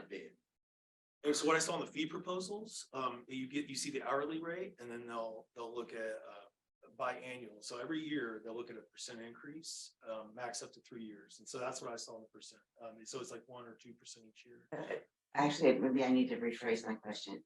So given the idea that the projects will ramp up and ramp down, maybe year 1, there's 1,000 hours, I don't know, pick something. Year 2, 3,000 hours, and year 3, there might be 500. I mean, this is notional, right? So is that how we receive a bid? Do we get, so along the lines of trying to keep track of what's going on, and we have to forecast our own expenditures. does the negotiation, I guess is the right term, define the same curve of expenditures? Each program is different and depending on how you look at your projects, they will bill accordingly. This is just straight hourly with a not to exceed. So, but we want that cost allocation like we talked about, so it's a roadmap, so you can track their hours to make sure they're on track, you're not burning it through too quickly. But I think what Nelson said, yeah, it's not a bid where they give you the total cost. We're negotiating that not to exceed now. So, but they did give the committee their hourly rates. And so that way you could compare one firm to the other. I understand that. I still would like to know when you negotiate, is that what you're negotiating is the hourly rate, not the rate of expenditure also? There's a couple things, and so this firm, looking at their fee proposal, it's a mathematical formula, so they'll have the hourly rate, and then they're doing an estimate on monthly hours per that line, right? And then that will come to a total, you look at the year, and then it equates into a 3-year project. So our not to exceed will be that 3-year outlook. And so, and what we're doing though, is we look at the projects, we'll have that in front of us. And I could see us saying, wait, we don't have a lot of work here, so I don't think, yeah. Now negotiating right now, we're trying to make sure, we want to be reasonable, but we don't want to have to come back to board and like, if they're going way over, but it's also incumbent upon us to monitor that, make sure they're on track, your truck. Okay, I think I understand. Yeah. And then we're negotiating the hourly rate as well. And you monitor on a monthly basis, Yeah. it's typically made monthly, so you're gonna be tracking that Yeah. on a monthly basis. And so, because sometimes they can lower the hourly rate, but they can raise their hours, so you gotta watch those kind of things and Sure. just be sure. Well, it is the proportion of who's doing what Exactly. that affects the total cost too. I just wanted to note that it looks like this is a minority women-owned business, and so I was happy to see that as in this process that was where we landed. So just wanted to note that. Okay, thank you. You guys are gonna have to refresh my memory. Do we have a motion? Or a second? No, okay. Move to approve item 3. Thank you. Rebecca. All in favor? Hi. You can back up here. Item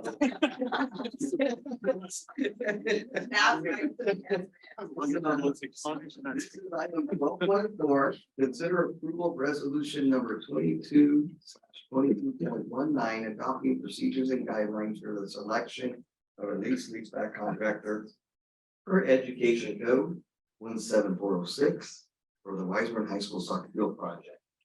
And Blake, did you have any comments? You're directly right to. I think I've said my piece. I guess, no, I should say something. I think, when we start looking at capital projects that we have, future out and certainly looking at 135th Aviation and the area there and then looking at the high school soccer field here, and having passed on Measure E, I think it's important to start some of those very, very noticeable and I'm not loud enough.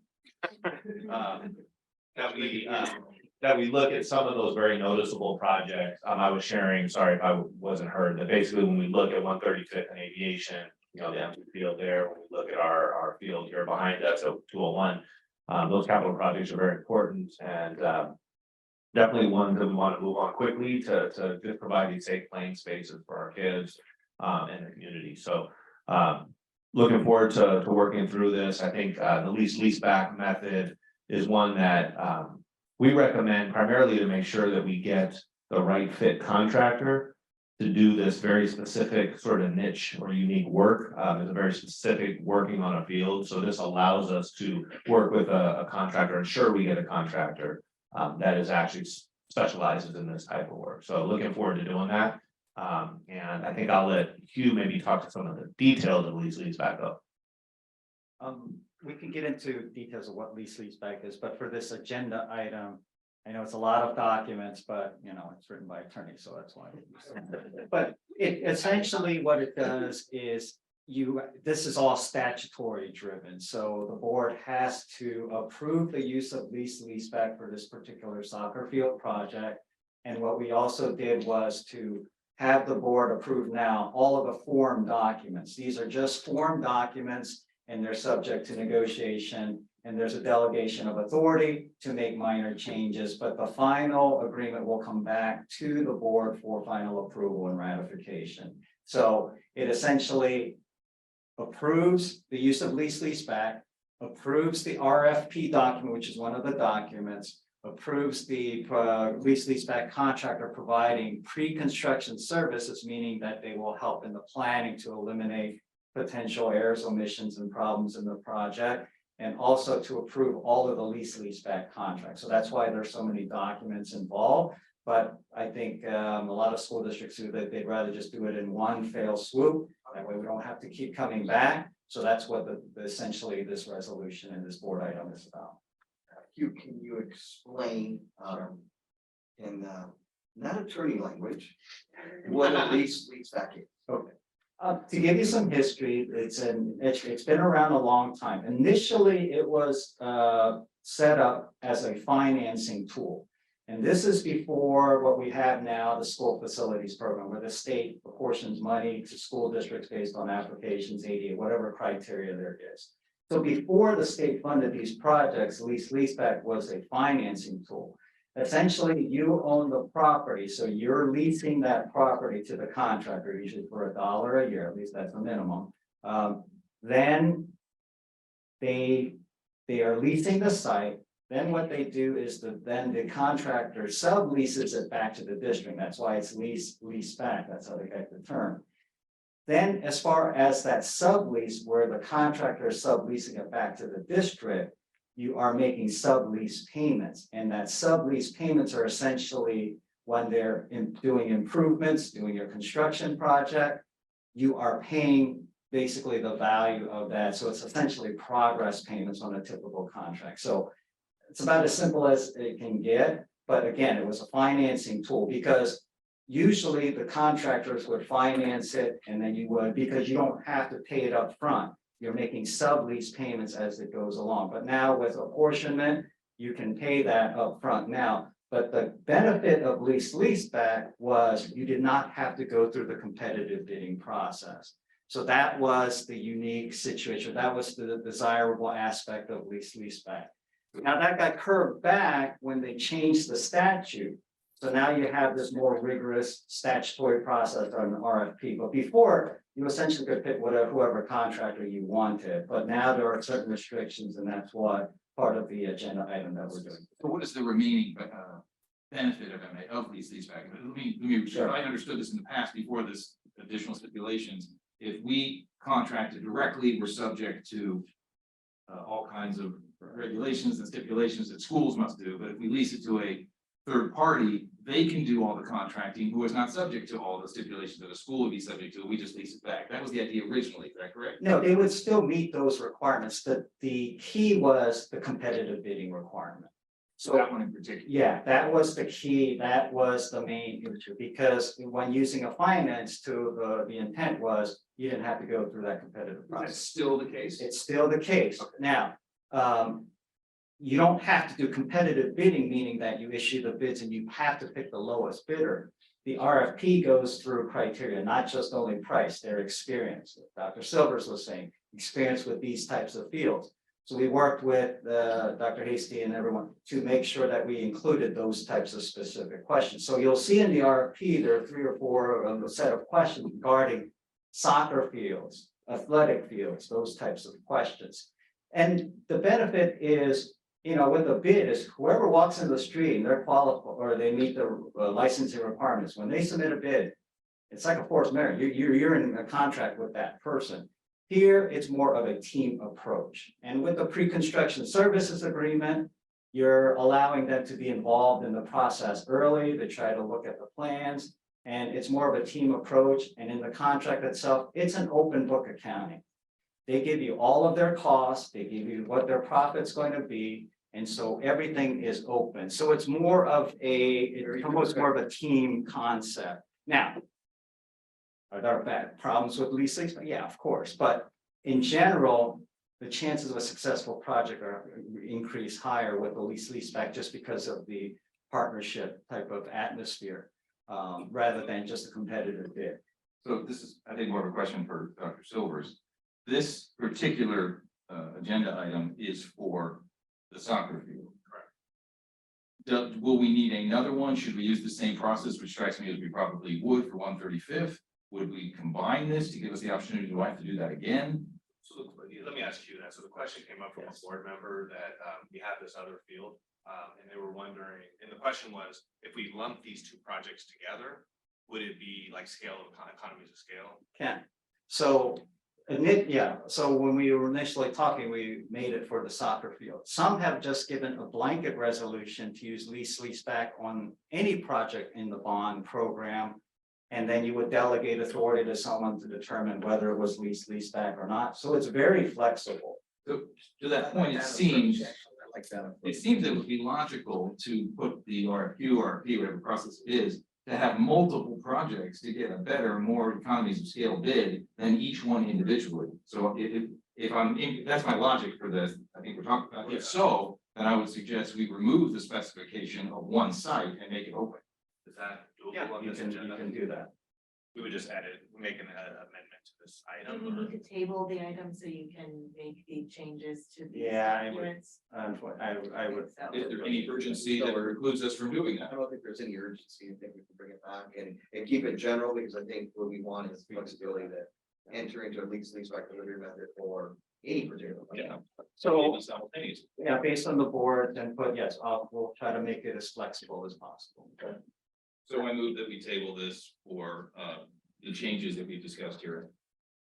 Also, I just have what we, well, I guess you could second it, and I have a. okay, I'll second. Okay, Yeah. and then I have a kind of clarification. So we have a motion to table from Rebecca and a second from Joanne. No, from Neil Oh, sorry. moved and Joanne seconded, and I have a point of clarification. Okay, sure. And that is when we, I heard two options. One would be like, we make this lease back for all of the like athletic field projects.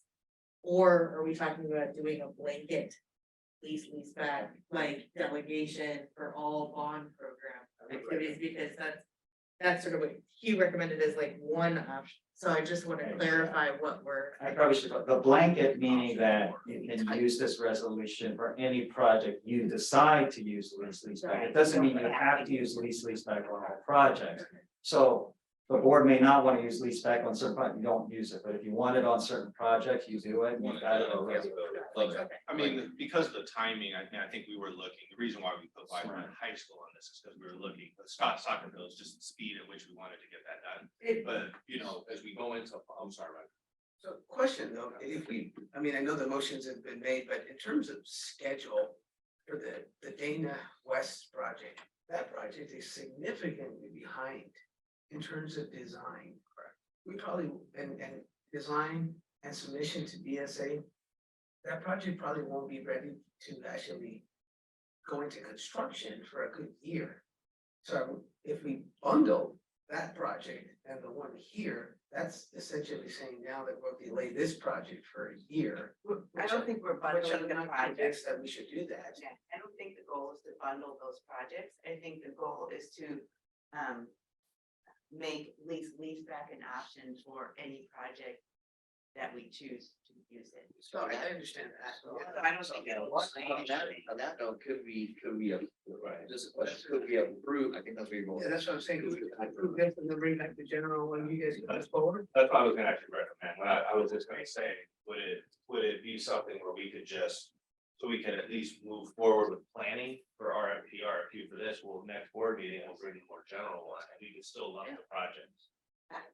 I thought we decided we didn't want it. Well, but that was because the other one needed to go, like we had to submit something to the state. This Right, that's doesn't go okay. anywhere, Okay. right? Yeah, Right. that was for the Cup thing that had to be submitted Right. to the state. It's not This one, this is just like an internal resolution that we're delegating precluding us authority. from having a larger one next time. Correct. Doesn't preclude any, I mean, essentially, we can do the same economies of scale. If there's nothing to you- match this with, there's no reason to hold off. Right, right. Yeah, I think that's what Roger's. But there could be something with that, with with which to act it, right? But we'd have to wait, is that the We'll just concern? vote on the next board meeting, not because I have to, between that now and then. It means we can start working on planning for the actual release of the RFQ. We can start. You can getting release work on this it. already, We can release it. that's right, right? Right. Well, I thought it had to do with the bond utilization and how we've discussed that going forward with the community. Isn't that what we talked about? Earlier? I think we're just talking about efficient use of funds and resources. And this, what I had proposed was holding it off because we could batch this with something else. That's what I'm just pointing out. There's no project that's immediately ready to go. But a future, so next time, maybe we'll combine Del Air and 135th in one. But at that point, if we do this with the more open, we'll have that option. So it sounds like a good idea to do this one now and then the open That's one what, next time. that's what I'm thinking. But you're Yeah. right, Joanne, that is, it's a little bit. I don't understand the difference. That's okay, I'm gonna abstain from. Okay, so but thank you for describing lease back as progress payments. As soon as you said that, I understand that. Yeah, it's a sublease, it's technically Yeah. a sublease payment, but essentially that sublease payment is the value of the site or the improvements they're doing on your site. So it's a progress. I understand it, thank you so much. So I need to withdraw my motion. I was gonna say, Withdraw my tabling motion and just request that we put an agenda item for our next meeting with the whole more open lease back. See, the problem is, I'm happy to vote for the lease back option in general, but not for this. Got it, okay. So I don't know how you wanna do that. So I need help on the board protocol here. So. Because everything is you- lumped together. Yes, We you- already, Wendy, we made a motion and a second on the original 12.4. We should Right. work that out with Right. our motion. The original motion was Neil and the second was Joe. I seconded, okay. To table. Because So at with the the motion, time, but had we to made, had table we it, moved? to table it, right? I'm withdrawing the table motion. He's withdrawing the table. Well, I'll have to withdraw my second then too. But So now I'm gonna go back. Do we have a motion on 12.4, Wendy? That's what. If Neil is making his motion. I'm withdrawing my motion to table. We don't have a motion. Okay, so I will move to approve item 12.4. Okay, we have a motion from Rebecca. Do we have a second on item 12.4? I'll second. Okay, we have a second. Thank you, Roger. All in favor? Aye. Aye. I don't even know what to do. I'm probably gonna say nay. It's 4-1. Okay. Item passes, and let's go to the next item. Item 13, action item fiscal.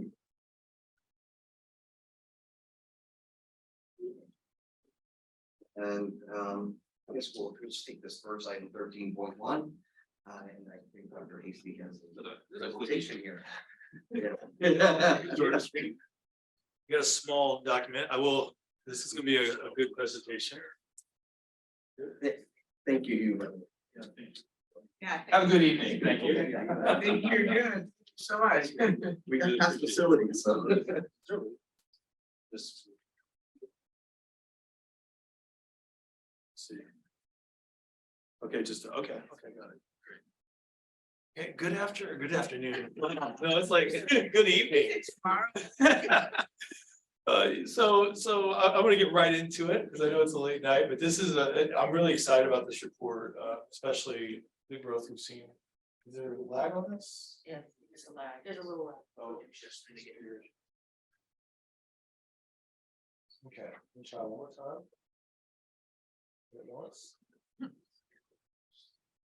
Okay, we got to the second slide, that's good. Okay, so tonight I'll be presenting the second interim, and again, guided by statute, we report, the district has to report this information, financial data twice a year. Overall objectives, I'll be giving you some context in the overview, and then we'll talk about those assumptions as to what drives the budget adjustments And then we'll be looking at the first interim compared to the second interim, and that's really an operational snapshot. We'll be looking at the other funds as well, outside of general fund, and then we'll be talking about the next steps. So right here, you'll see the cycle we're in. I have it circled. So we're at second interim. You know, we need to have this board approved by March 15th. I got to get it to LACO by March 17th. One asterisk, I'll go a little bit backwards. Below that circle, you'll see the annual audit for December 15th. One thing I did, I was new, so I did ask for an extension. I got an approved extension with LACO so I could take time with the audit. We're going to be bringing that to the next board meeting for March 24th. But the big one with this slide is just looking at that interim reports allow for adjustments, you know, and that's what we're doing. The other thing too is just knowing that the data I'm sharing is really about the general fund. And also always what we see here is up to January 31st. So not that things have changed greatly, but you know, the numbers do change and it's a living document. But today we'll be looking at up to January 31st. The main slide here, or the main point of this slide, is that big star. I always point it out. What we're bringing to the board today for you to approve is a positive certificate. Yes, it's a great thing. It's very, very important. And so bottom line, you see that interim report, staff recommends we're going to file a positive certification. So all good news. And not only that, I just want to be clear, you're going to be, you know, we have a big win here with looking at the multi-year projection as to where we've come from first interim to now. So just a reminder what guides the assumptions. I think this last month I've been to many informational workshops because, you know, I am new in this role and I'm trying to learn all I can. I made sure I went to every one of them. I was at the school services. I went to the FICMAT. I got to hear Mike Fine speak. I went to the LACO. They had capital advisors groups. So I was able to listen to all the different takes from all the different groups. Also, we look at the current revenues and expenditures to date, up to January 31st, that date. We look at the historical trends. As we know, you've probably heard, you're going to hear it again, like COVID funding, it's going away, and also how things are changing. LCFF as well, updated revenue projections. You're going to hear about the COLA, and you've heard that before, and how that changes. And of course, enrollment. We talked about that a little bit last time and how that affects us. And we use the P2 ADA as for the estimates. Okay, so here's our, so I'm taking it from the global, we're going to our specific assumptions that really drove the numbers here. The biggest thing that is that made a significant impact on our budget is that 8.13% COLA, and that is based on Newsom's proposed budget. So I always say that right now, this is what's proposed. And I see the smiles, but this is what's proposed. And then we have a May 15th, I believe, we're gonna get that May revised, and you know, in August. We're all hopeful, and you know, give you what I've learned. A few things to consider. You know, are we going to have a recession? You know, it's 50-50. Everybody's kind of. Newsom was very optimistic with his budget and assuming that we were not going to have a recession. The other big driving factor you got to think about is inflation. Right now, inflation is kind of slowing down, but it's still high. You know, we jumped way up and. It's slowing down a little bit, but those are all factors we have to think about. And of course, if we do have recession, all numbers can change. Well, also, aren't we in the California budget dramatically down on tax? And that's, yes, that is the other one. That's So more concerned to me than any. So is money actually going to get into the rainy day fund, the Prop 90, all that stuff, you know, so we got to think about how that money is going to get to us.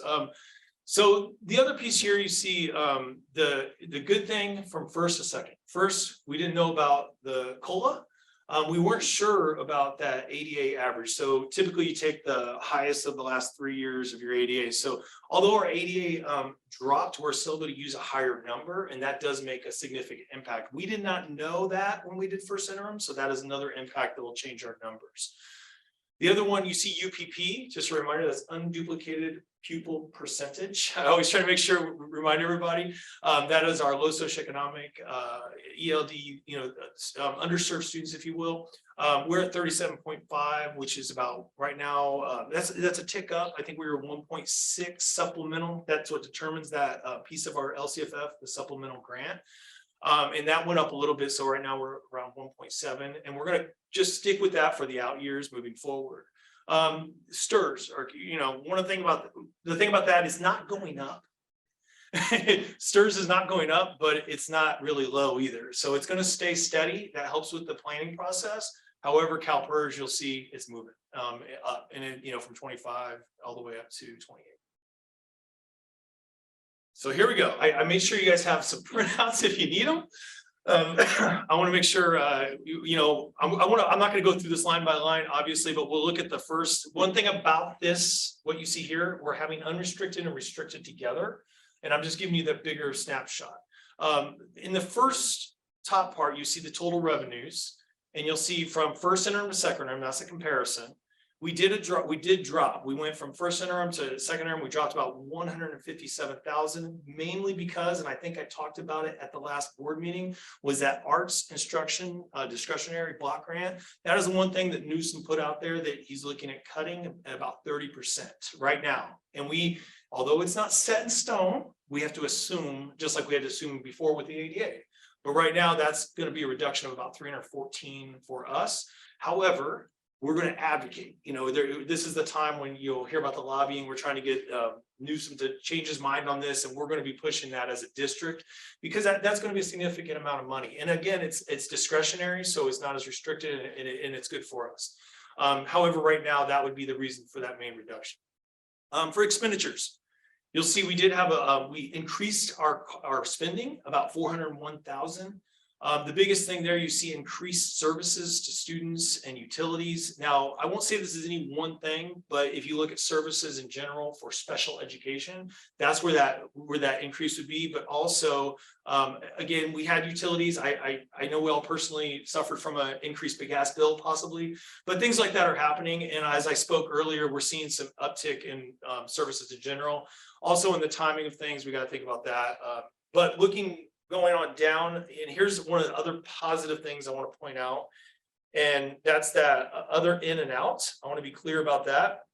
We brought this to your attention a while back about, and what that is what we're paying for our enterprise program, which is the preschool program. And I want to make sure I say that enterprise, because that has some statutory effects on us down the line when we're talking, when I show you the other funds later, and I can explain that a little bit more. But this is good news, because what we're doing now, first interim, we were going to look at not be able to make that budget because we couldn't get the revenue we planned on having, and we were going to be running about 387 negative, meaning we had to pull out a general fund. From first interim, second interim, we've been able to reduce that. We're still in the negative, but we're going the right direction, and that's important. Just background, adopted budget, I think that negative was about 150. However, we're really looking at increasing enrollment. We have some strategies and how we're going to increase that enrollment over the next year, because we do have a lease. We're going to be in that program, and so that's something I do foresee us addressing and getting moving in the right direction. So Jason, yes, can I speak to that? Yeah. You have a question? Sorry. One of the things I want to point out is, we are seeing this reduction in deficit here, or in what we're having to contribute from our general fund to make this program work. I also want to say that one of the things that we found is that this program is very important, to the community, and it's actually very important to our enrollment in our early grades, and we're seeing a big transition. So whereas in the past we said we absolutely want a break-even program, we may bring back another recommendation to the board where it's worth some money that we're able to offer this program and be able to keep our students enrolled in our programs, into TK, especially with TK increases and all of that, we're spending money a lot on enrollment as we see how impactful ADA is to our bottom line, to our budget. This is just a really good program, not to mention the community building, and these kids go to preschool together, they go into our schools together. The idea is obviously though, to reduce this. And so we are looking at, we'll bring to the board some options for reducing that, increasing enrollment.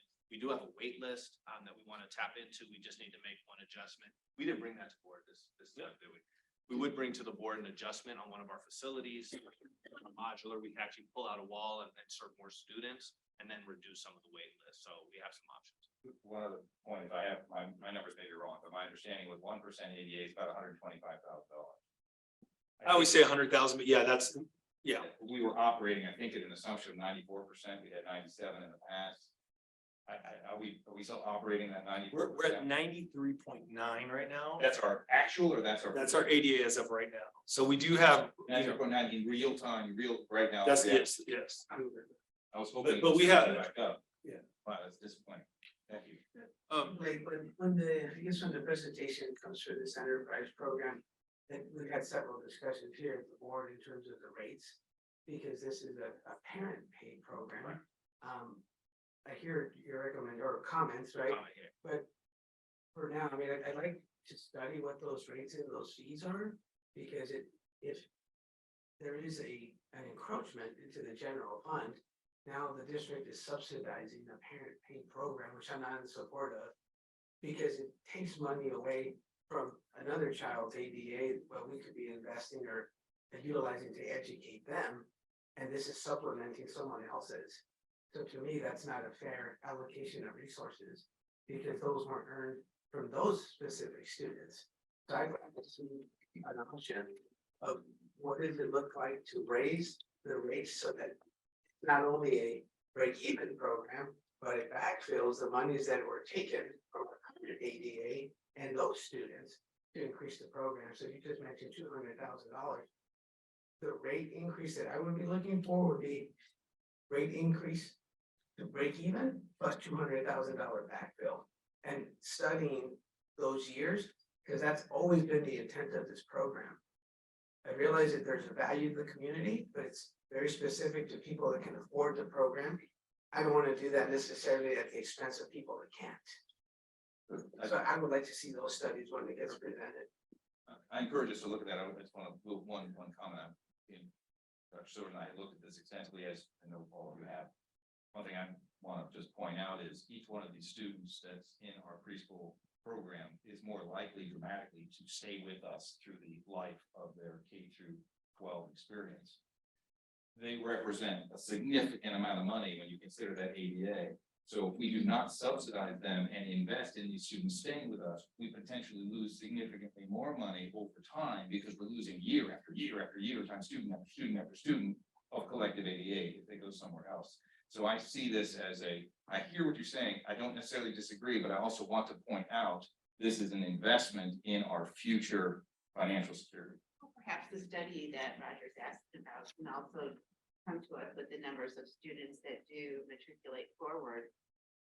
And what is the advantage to enrollment? What's the real number? What's the real number? Yeah, because I don't, not hundreds. And I'd like to, I think that's part of the equation, it seems to me. Say it's 20 kids. Okay, my children went to the Weisberg preschool program are still in the thing, so, and I know that many of their friends are. I also want to point out, one of the state, one of the state initiatives is to provide our special education students that we're paying to be in this program, were funded to be in this program, to be in an inclusive setting. So part of the preschool program was originated, yes, to break even, but also to provide that general education, or I'm sorry, that inclusive setting for our special needs students. So that's another challenge, because that is a state priority and a state initiative. So it's something, and it's the right thing to do. It's an unfunded. But they don't fund it. I mean, Yeah. it's, So thank you for that. Yeah, so I mean, you can only do so much. There you go. Okay. So this is our multi-year projection going from second interim, and then we got the next year, and then we're going to the second year out. I did highlight that unrestricted, and we really want to focus on that column, and I'll just point you to the areas, because that is the true health of the district. The unrestricted number, that's what we're looking at when we're talking about leftover and things like that. So I'll go down that first column, but you'll see that total revenue right there in the green. You'll see 28.7, and as we go through the projection to the right, just follow the green line, and we're staying on the unrestricted areas. So we're going to 28 to 31, and you'll see it 33. So we do have an increase throughout the 3 years. However, we go to the expenses, and that's that blue line that goes across. And you really want to focus in on that unrestricted area. We have 23.5 for second interim, and then we go to 24.6. And then we go to 24.8. So a slight increase. If you look at revenue versus expenditures, that's good. Yes. Okay, here, I'll point. Okay, yes. It's fine with the green line. Okay. So the green line's here. That's where us 28.7. And that's what we're receiving in funding. And then we go to unrestricted here at 31.8. And then we go to 33.6. And again, those are the key numbers when you're looking at one of these multi-year projections. When we go down here, now we're getting into what we're expending. And we got the 23.5. And then we go over to the 24-6 and then 24-8. Now, it's good when you see that obviously right there where revenue and, expenses are less than the revenue. However, when you add in our contribution, which, again, we talked about that in the last time. This is where even though our contribution went down from first interim to second interim, when we look at the multi-year projection over time, this is something I just say we need to monitor closely because it does continue to increase. And in my discussions with many CBOs, I mean, this is an ongoing problem. I mean, and we've had increase in special ed and things like that. But bottom line, what is a contribution? Remember, we're contributing from our general unrestricted money to cover something that's in the restricted. That's why you see that going from there to there. And so, and that's what we can't cost because some of our other services are going over costs. Here's the good news. Oh, go ahead. I'll let you. Are you going to the orange line? Yeah, the orange line's the big one. So yeah, this is the good news. So we so going into the second interim, we would say we're deficit spending, if you will, because that's the negative. Now, if we move over though, when we get into the 23-24, the deficit's less. That's critical right there because that's the right direction. And then as we go into this year, now we're at a surplus again. And so this is a major change, and it's very important for overall health. And as we go through here, and I'll just go to the reserve, and that's the green line. That's our legal requirement, and that's why that's also important. That's why we're bringing a positive certification. But what I want to do, I kind of want to zoom in because that's why I had this other slide that makes it a little easier for you to see. And we took out for second interim, and now I added a year.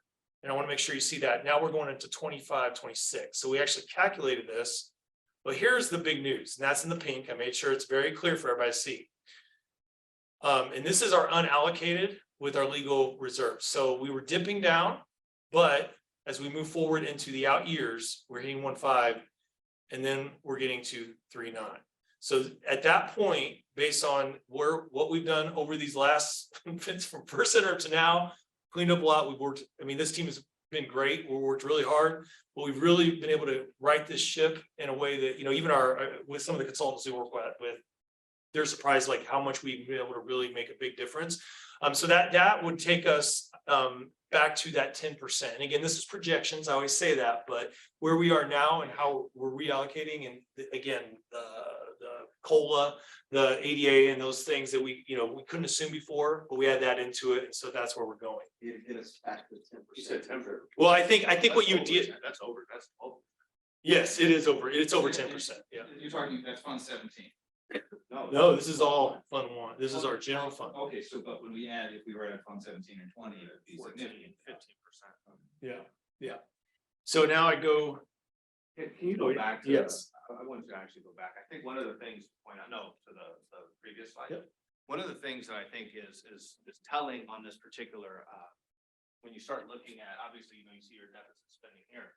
What you're seeing is restricted dollars are going away. So you're seeing our one-time COVID funds are going away. And even with those going away, that what we're seeing, what was consistent is that as those monies went away, you actually started seeing the deficit growing and growing and growing because some of those expenses that you were funding from those COVID dollars were ongoing, potentially were led into ongoing expenses, whether it be extra staff, whatnot. But as we created our plans early on, we made it a real targeted point not to include anything that would be ongoing or very minimal ongoing cost into those COVID funds. So as our one-time dollars, our one-time COVID funds are basically zeroing out, you're seeing that increase that come on the natural with our COLA. So you start seeing the COLAs and you're seeing an increase in our bottom line. We're losing TOSAs, for example.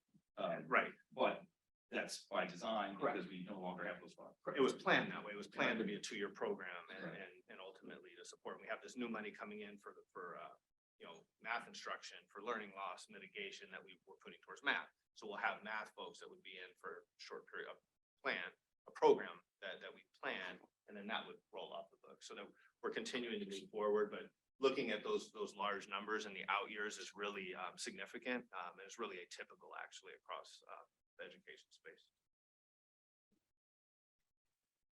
Okay, so outside of 01 or general fund, these are the other funds that you were speaking of.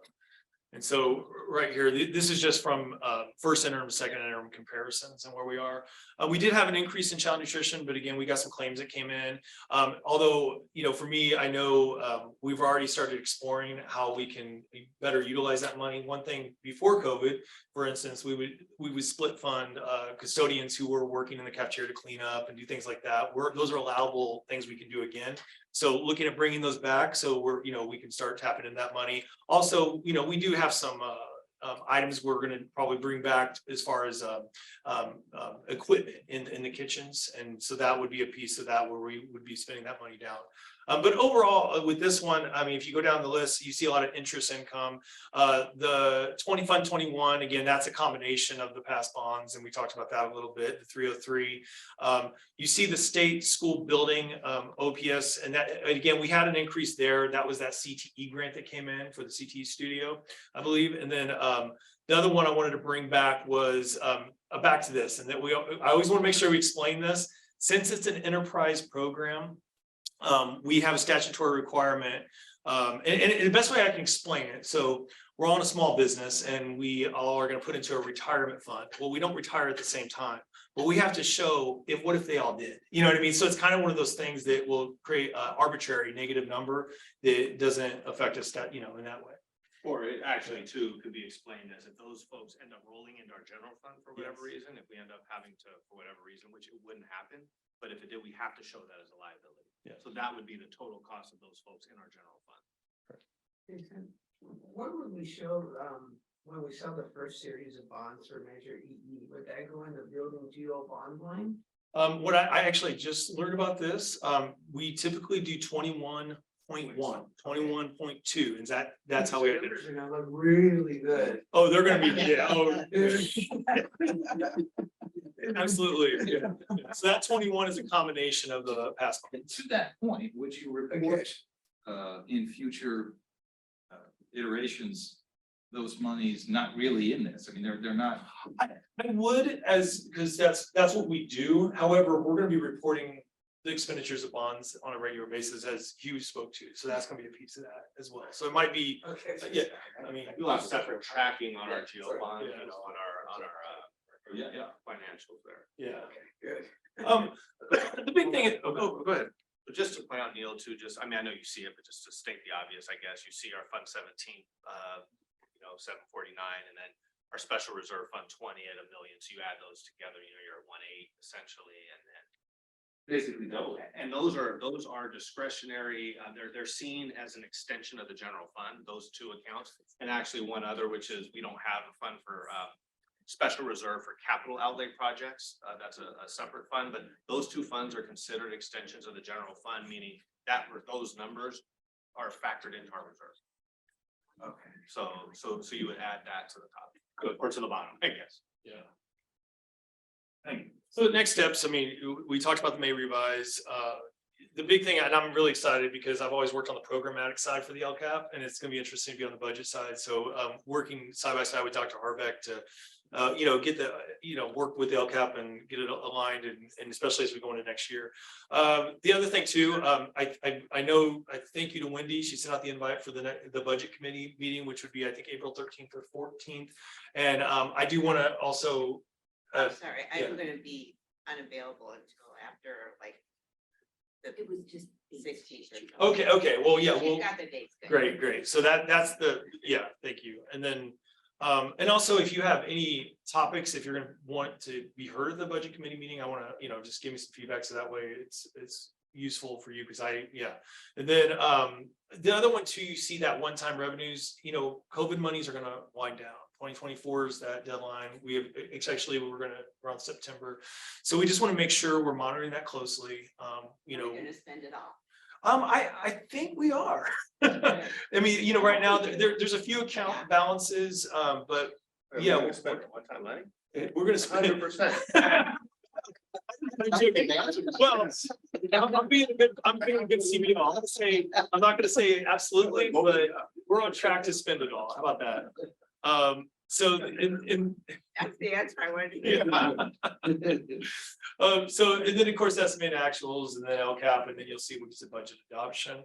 Finally, I just want to definitely point out the team, Adesalia Fernandez and Candace Allison and Silka Takun. I mean, they help every day. I mean, they really, a collective powerhouse, if you will, to really make sure this is working. We're a very small but mighty team, and it's been great working with them. And I also just want to say thank you to Wendy Subaki as well. She helps me with a lot of these PowerPoints and everything else. So thank you guys. Yeah, for what it's worth, we've mentioned these folks a number of times. How much they'd be willing to come to a board meeting and right at the beginning, we could recognize them. That'd be a nice thing, but if it. Maybe we can do that, Anisha, at when we have the staff, like recognition. Yes. Thank you. Thank you for the presentation, more importantly, for the positive Oh, yeah. certification. And please pass it on to your team. Yeah. We actually expect no comment from Michael on this one. Like, seriously. Like, I don't. It's fantastic. Yeah, it's just beautiful. Thank you. Thank you very much. Thank you, Dr. Houston. This is really yeoman's work. I don't know how long you've been here, but it has been very long by comparison to the representative work that you've done. So thank you and your team. Might be up again on the next item. Oh, wait. Thank you again. Do we? Thank you, Rebecca. Yes, thank you. Thank you, Neil. And all in favor? Aye. Let's see here. Is anybody willing to take a motion for the remainder of the fiscal items? Or are we gonna do these one by one? Certainly could. I have a couple of questions that we could take those questions. Okay. Give a little explanation. Okay. We're tabling one of them, Jason. Yes. So let's pull that out. Wait, Yeah, we're gonna table 13.3 and I'll bring that back. All right, so I will move to approve items 13.2 and 13.4 to 9. I'll second. Okay. Thank you, Rebecca. Thank you, Roger. All in favor with, I think, there could be some questions. Yeah, I do have a couple of questions on, if you could just quickly, That's the type of question. yeah, could we explain 4, 5, and 6? Just, Yes. Yes, thank you. Yeah, so 4 is our audit. You're up there, Jason. You said 5. oh, the comment on 4 was, we had engaged a more intensive audit that was very helpful to help us elevate our processes. And I think the question came up, is this audit, with no disrespect to the auditors, so perfunctory that do we have an option to do less or do more that's more meaningful? And I don't want to just do what we did in the past after we've had this process. So I'm raising that question. Yeah, I would say, we are still continuing with that more robust audit that you're talking about. I mean, that's what we have, we're working with I Bailey and Right. Carolyn Larson. Exactly. So that, we're almost at the end of that. I feel that once we hit June and we close books this year, we'll be at a point where every stone, literally, every PO for 50 cents to $100,000 is gonna be turned over. And, we'll be at a point to sort of restart our system or continue our systems, but be at a real fresh start there. I say that only to say that, no real option here for us not to do this. The current firm cannot provide these services. No, this is, you have to have a separate, we have to use this firm, and then we actually, I believe, after next year, have to find another firm. So because this is that state audit, it's what we file, our filing audit, and so it just has to happen. Their prices went up. We actually did reach out to them. They're not willing to move on it. Yeah, candidly, I was disappointed that it felt like this was a checkbox that didn't mean a lot. Checkbox and I think for us, we're in a good position financially, so I think it is more of a checkbox. Others that aren't as. It is, if there's no choice here, there's Question. 13.5. Yeah. Sorry, I'll try to find it.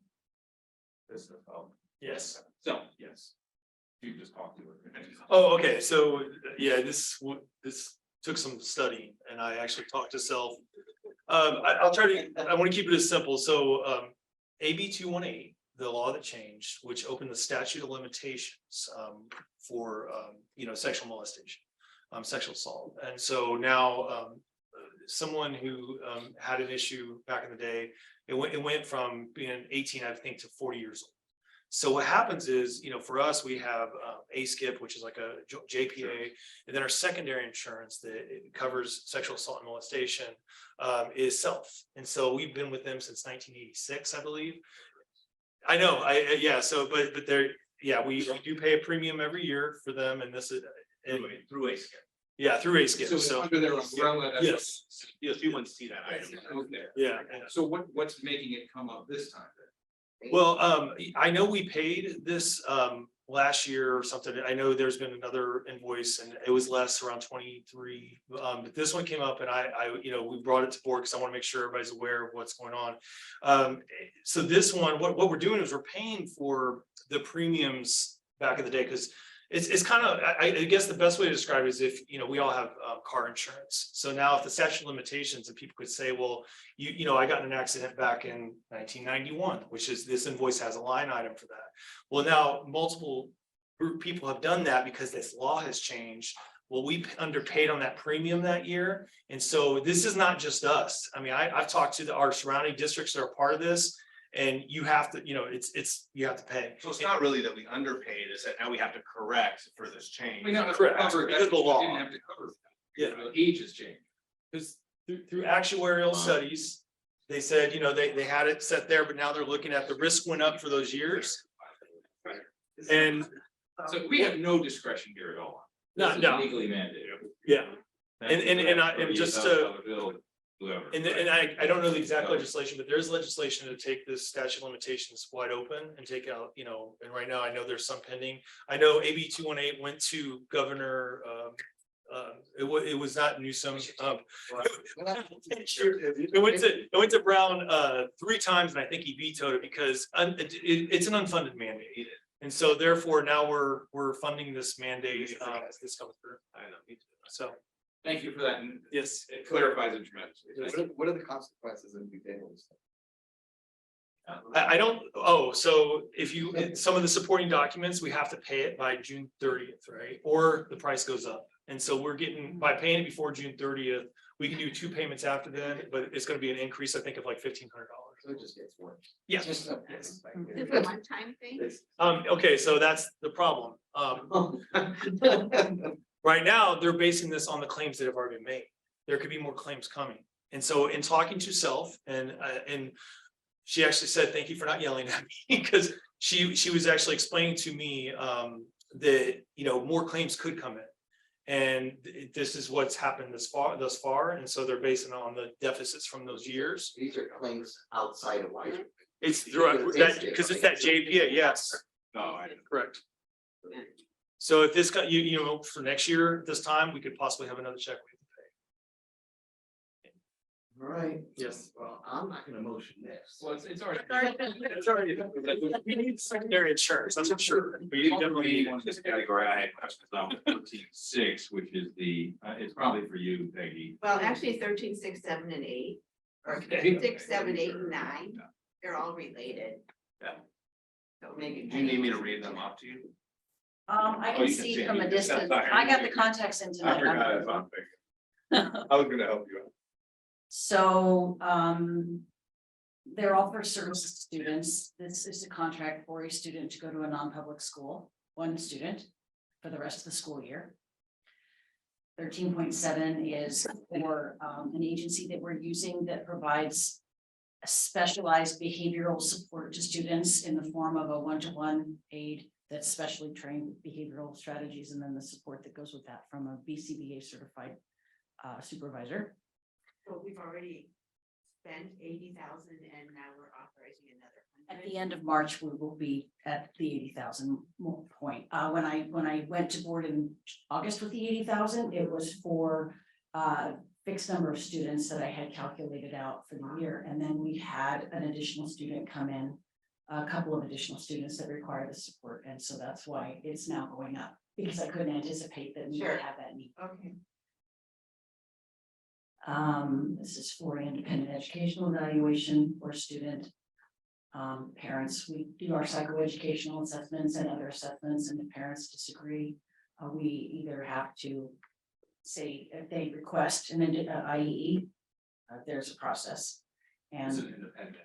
independent educational evaluation, so it's somebody that meets the same criteria as our evaluators, but they're not employed by the district. Third party.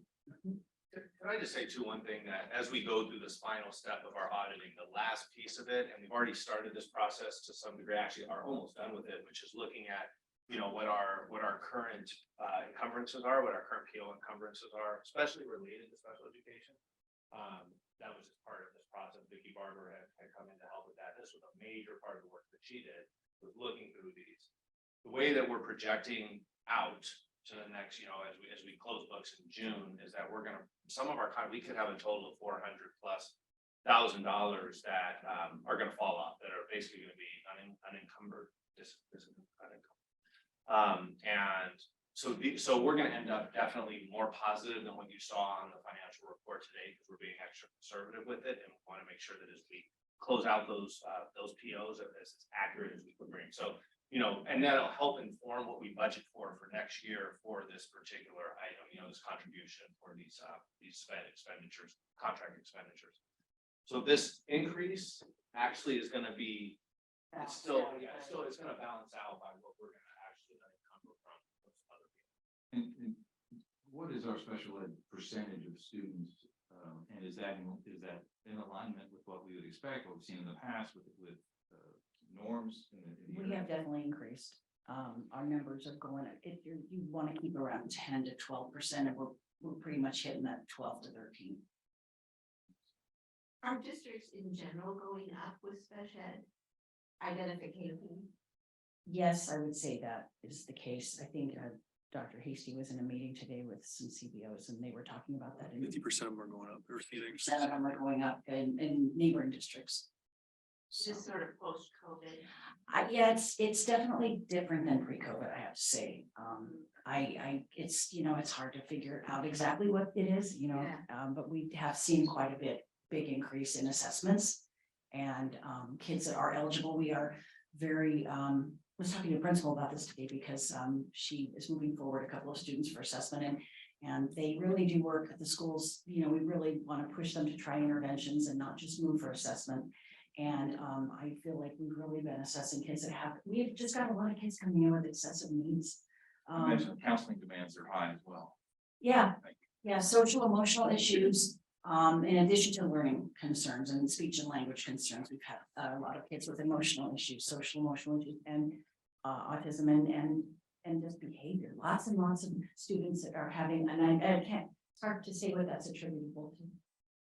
Yeah. Thank you for the clarity. Appreciate it. Thanks. Yeah, thank you. You have a motion and a second. We do have a motion second. All in favor? Aye.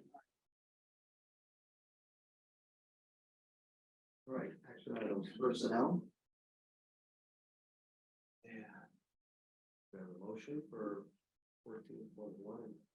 Well, let's do, let's take them individually, separately. Motion, I'll do 14-1. Thank you, Neil. Thank you, Roger. All in favor? Aye. Item 13.2, consider 50/50 job share for the 2023-24 school year. Blake, do you have any comments on this one? I would say, basically, you know, we did submit to the board two letters of request for a shared assignment. I would ask Nisha, what is our total number of shared assignments?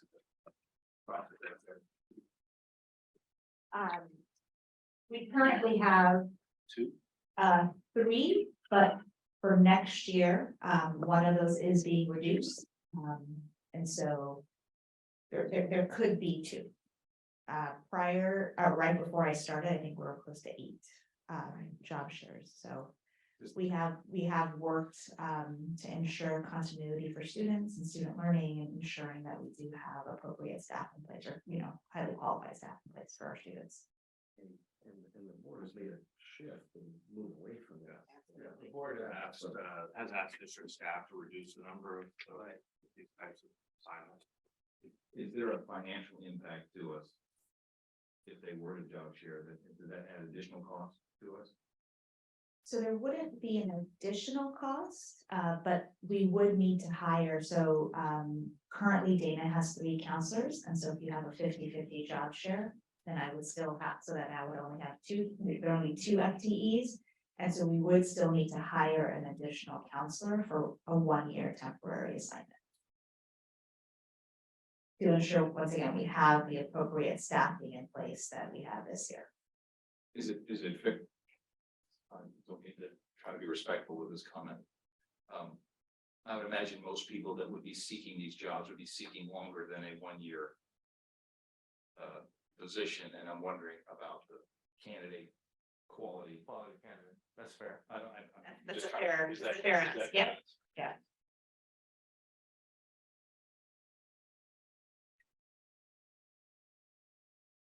We have a motion on this item, consider 50-50 job share for the 23-24 school year.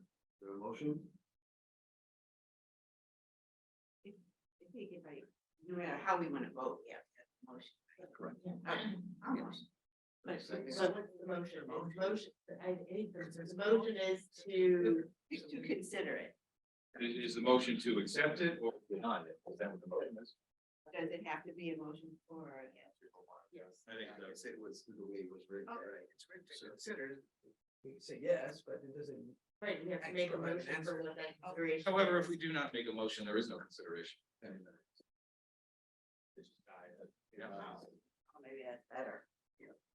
Because this is the way it's written. If there's no, it doesn't get tabled if there's no action, or does it require action? Yeah, we had this come up at the last. Sounds like we should rewrite this for the future. If there's no motion and no second, it dies. That's my understanding. Is that correct? So that means it's not approved. Right, basically it wasn't. Well, we had a previous request for similarly written agenda items. It was back in maybe leading into the school year for a particular teacher that wanted to do a job share. The motion was not to approve. Okay, so I guess I can make a motion not to approve. Okay. Motion, I have a motion not to approve from Joanne. Do I have a second?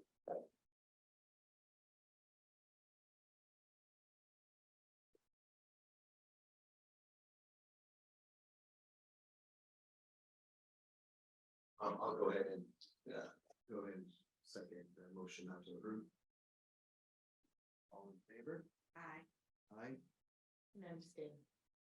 Staying. Aye. Yeah, I'm also going to abstain. so we have 3 with abstains. Oh, what did Roger do? He said I. Yeah, Ayes. three ayes. The deny.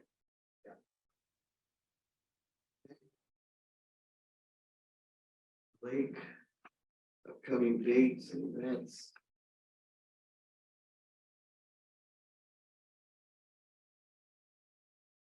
Okay, so we have, coming up, we're looking ahead to March, 23rd. I'm gonna look, further ahead. Well, actually, no, I'm gonna backtrack a little bit. We do have our, March 16th LCAP activity, we're calling it. The LCAP meeting is back and in person, so looking forward to, being a part of that. I know Eileen and, team have been working really hard on that, and so look forward to this, robust, meeting that we're gonna have. So thank you.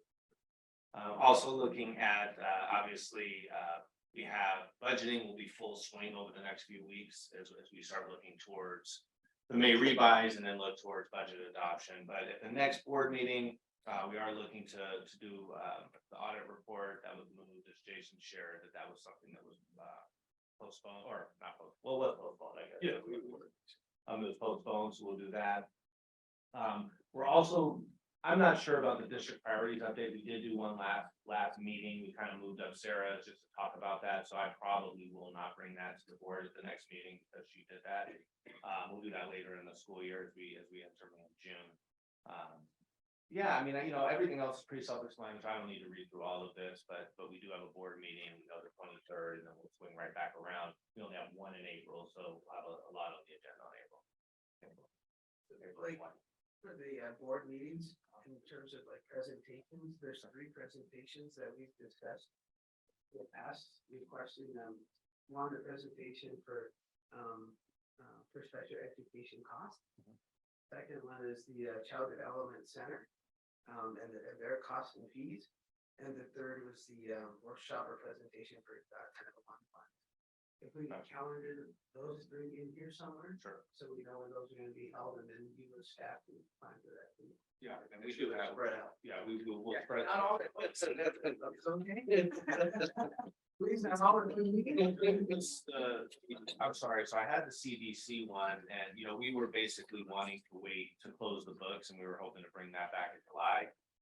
Yeah, that's the, Best timing, yeah, your recommendation and timing when you have the best numbers, if you will. I mean, Yeah. for this year, the budget's already been set. We've got the presentation on the second interim, so if you can plan for a timing in here, that'd be great. It was the sped funding, I guess I thought that we were doing that audit on the special education, but we wanted to do just on how sped is funded, that I had a note that we were just doing this audit. What was the presentation? The presentation of costs and also an identification of trends, like where have we been for the last few years?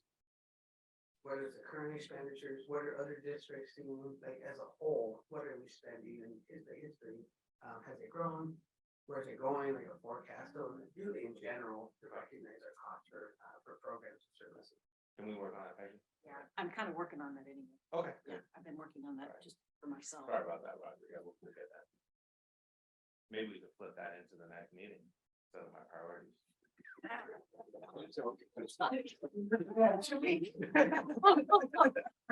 I won't be here in 2 weeks, so can I request that it's not? Yeah, okay. I'm actually off that week too. Yeah, but wait, you have a quorum in 2 weeks? Mr. Becker. I will be here. I will be here. Yeah. Need for a short close, please? Yes. Special thank you to everybody for hanging out. That's Long what- meeting. Yeah. That's what I'm Sorry. I was gonna say that. No, you got it. It's a fun. Long meeting. Yes. No, so, thank you, everybody. Meeting is adjourned.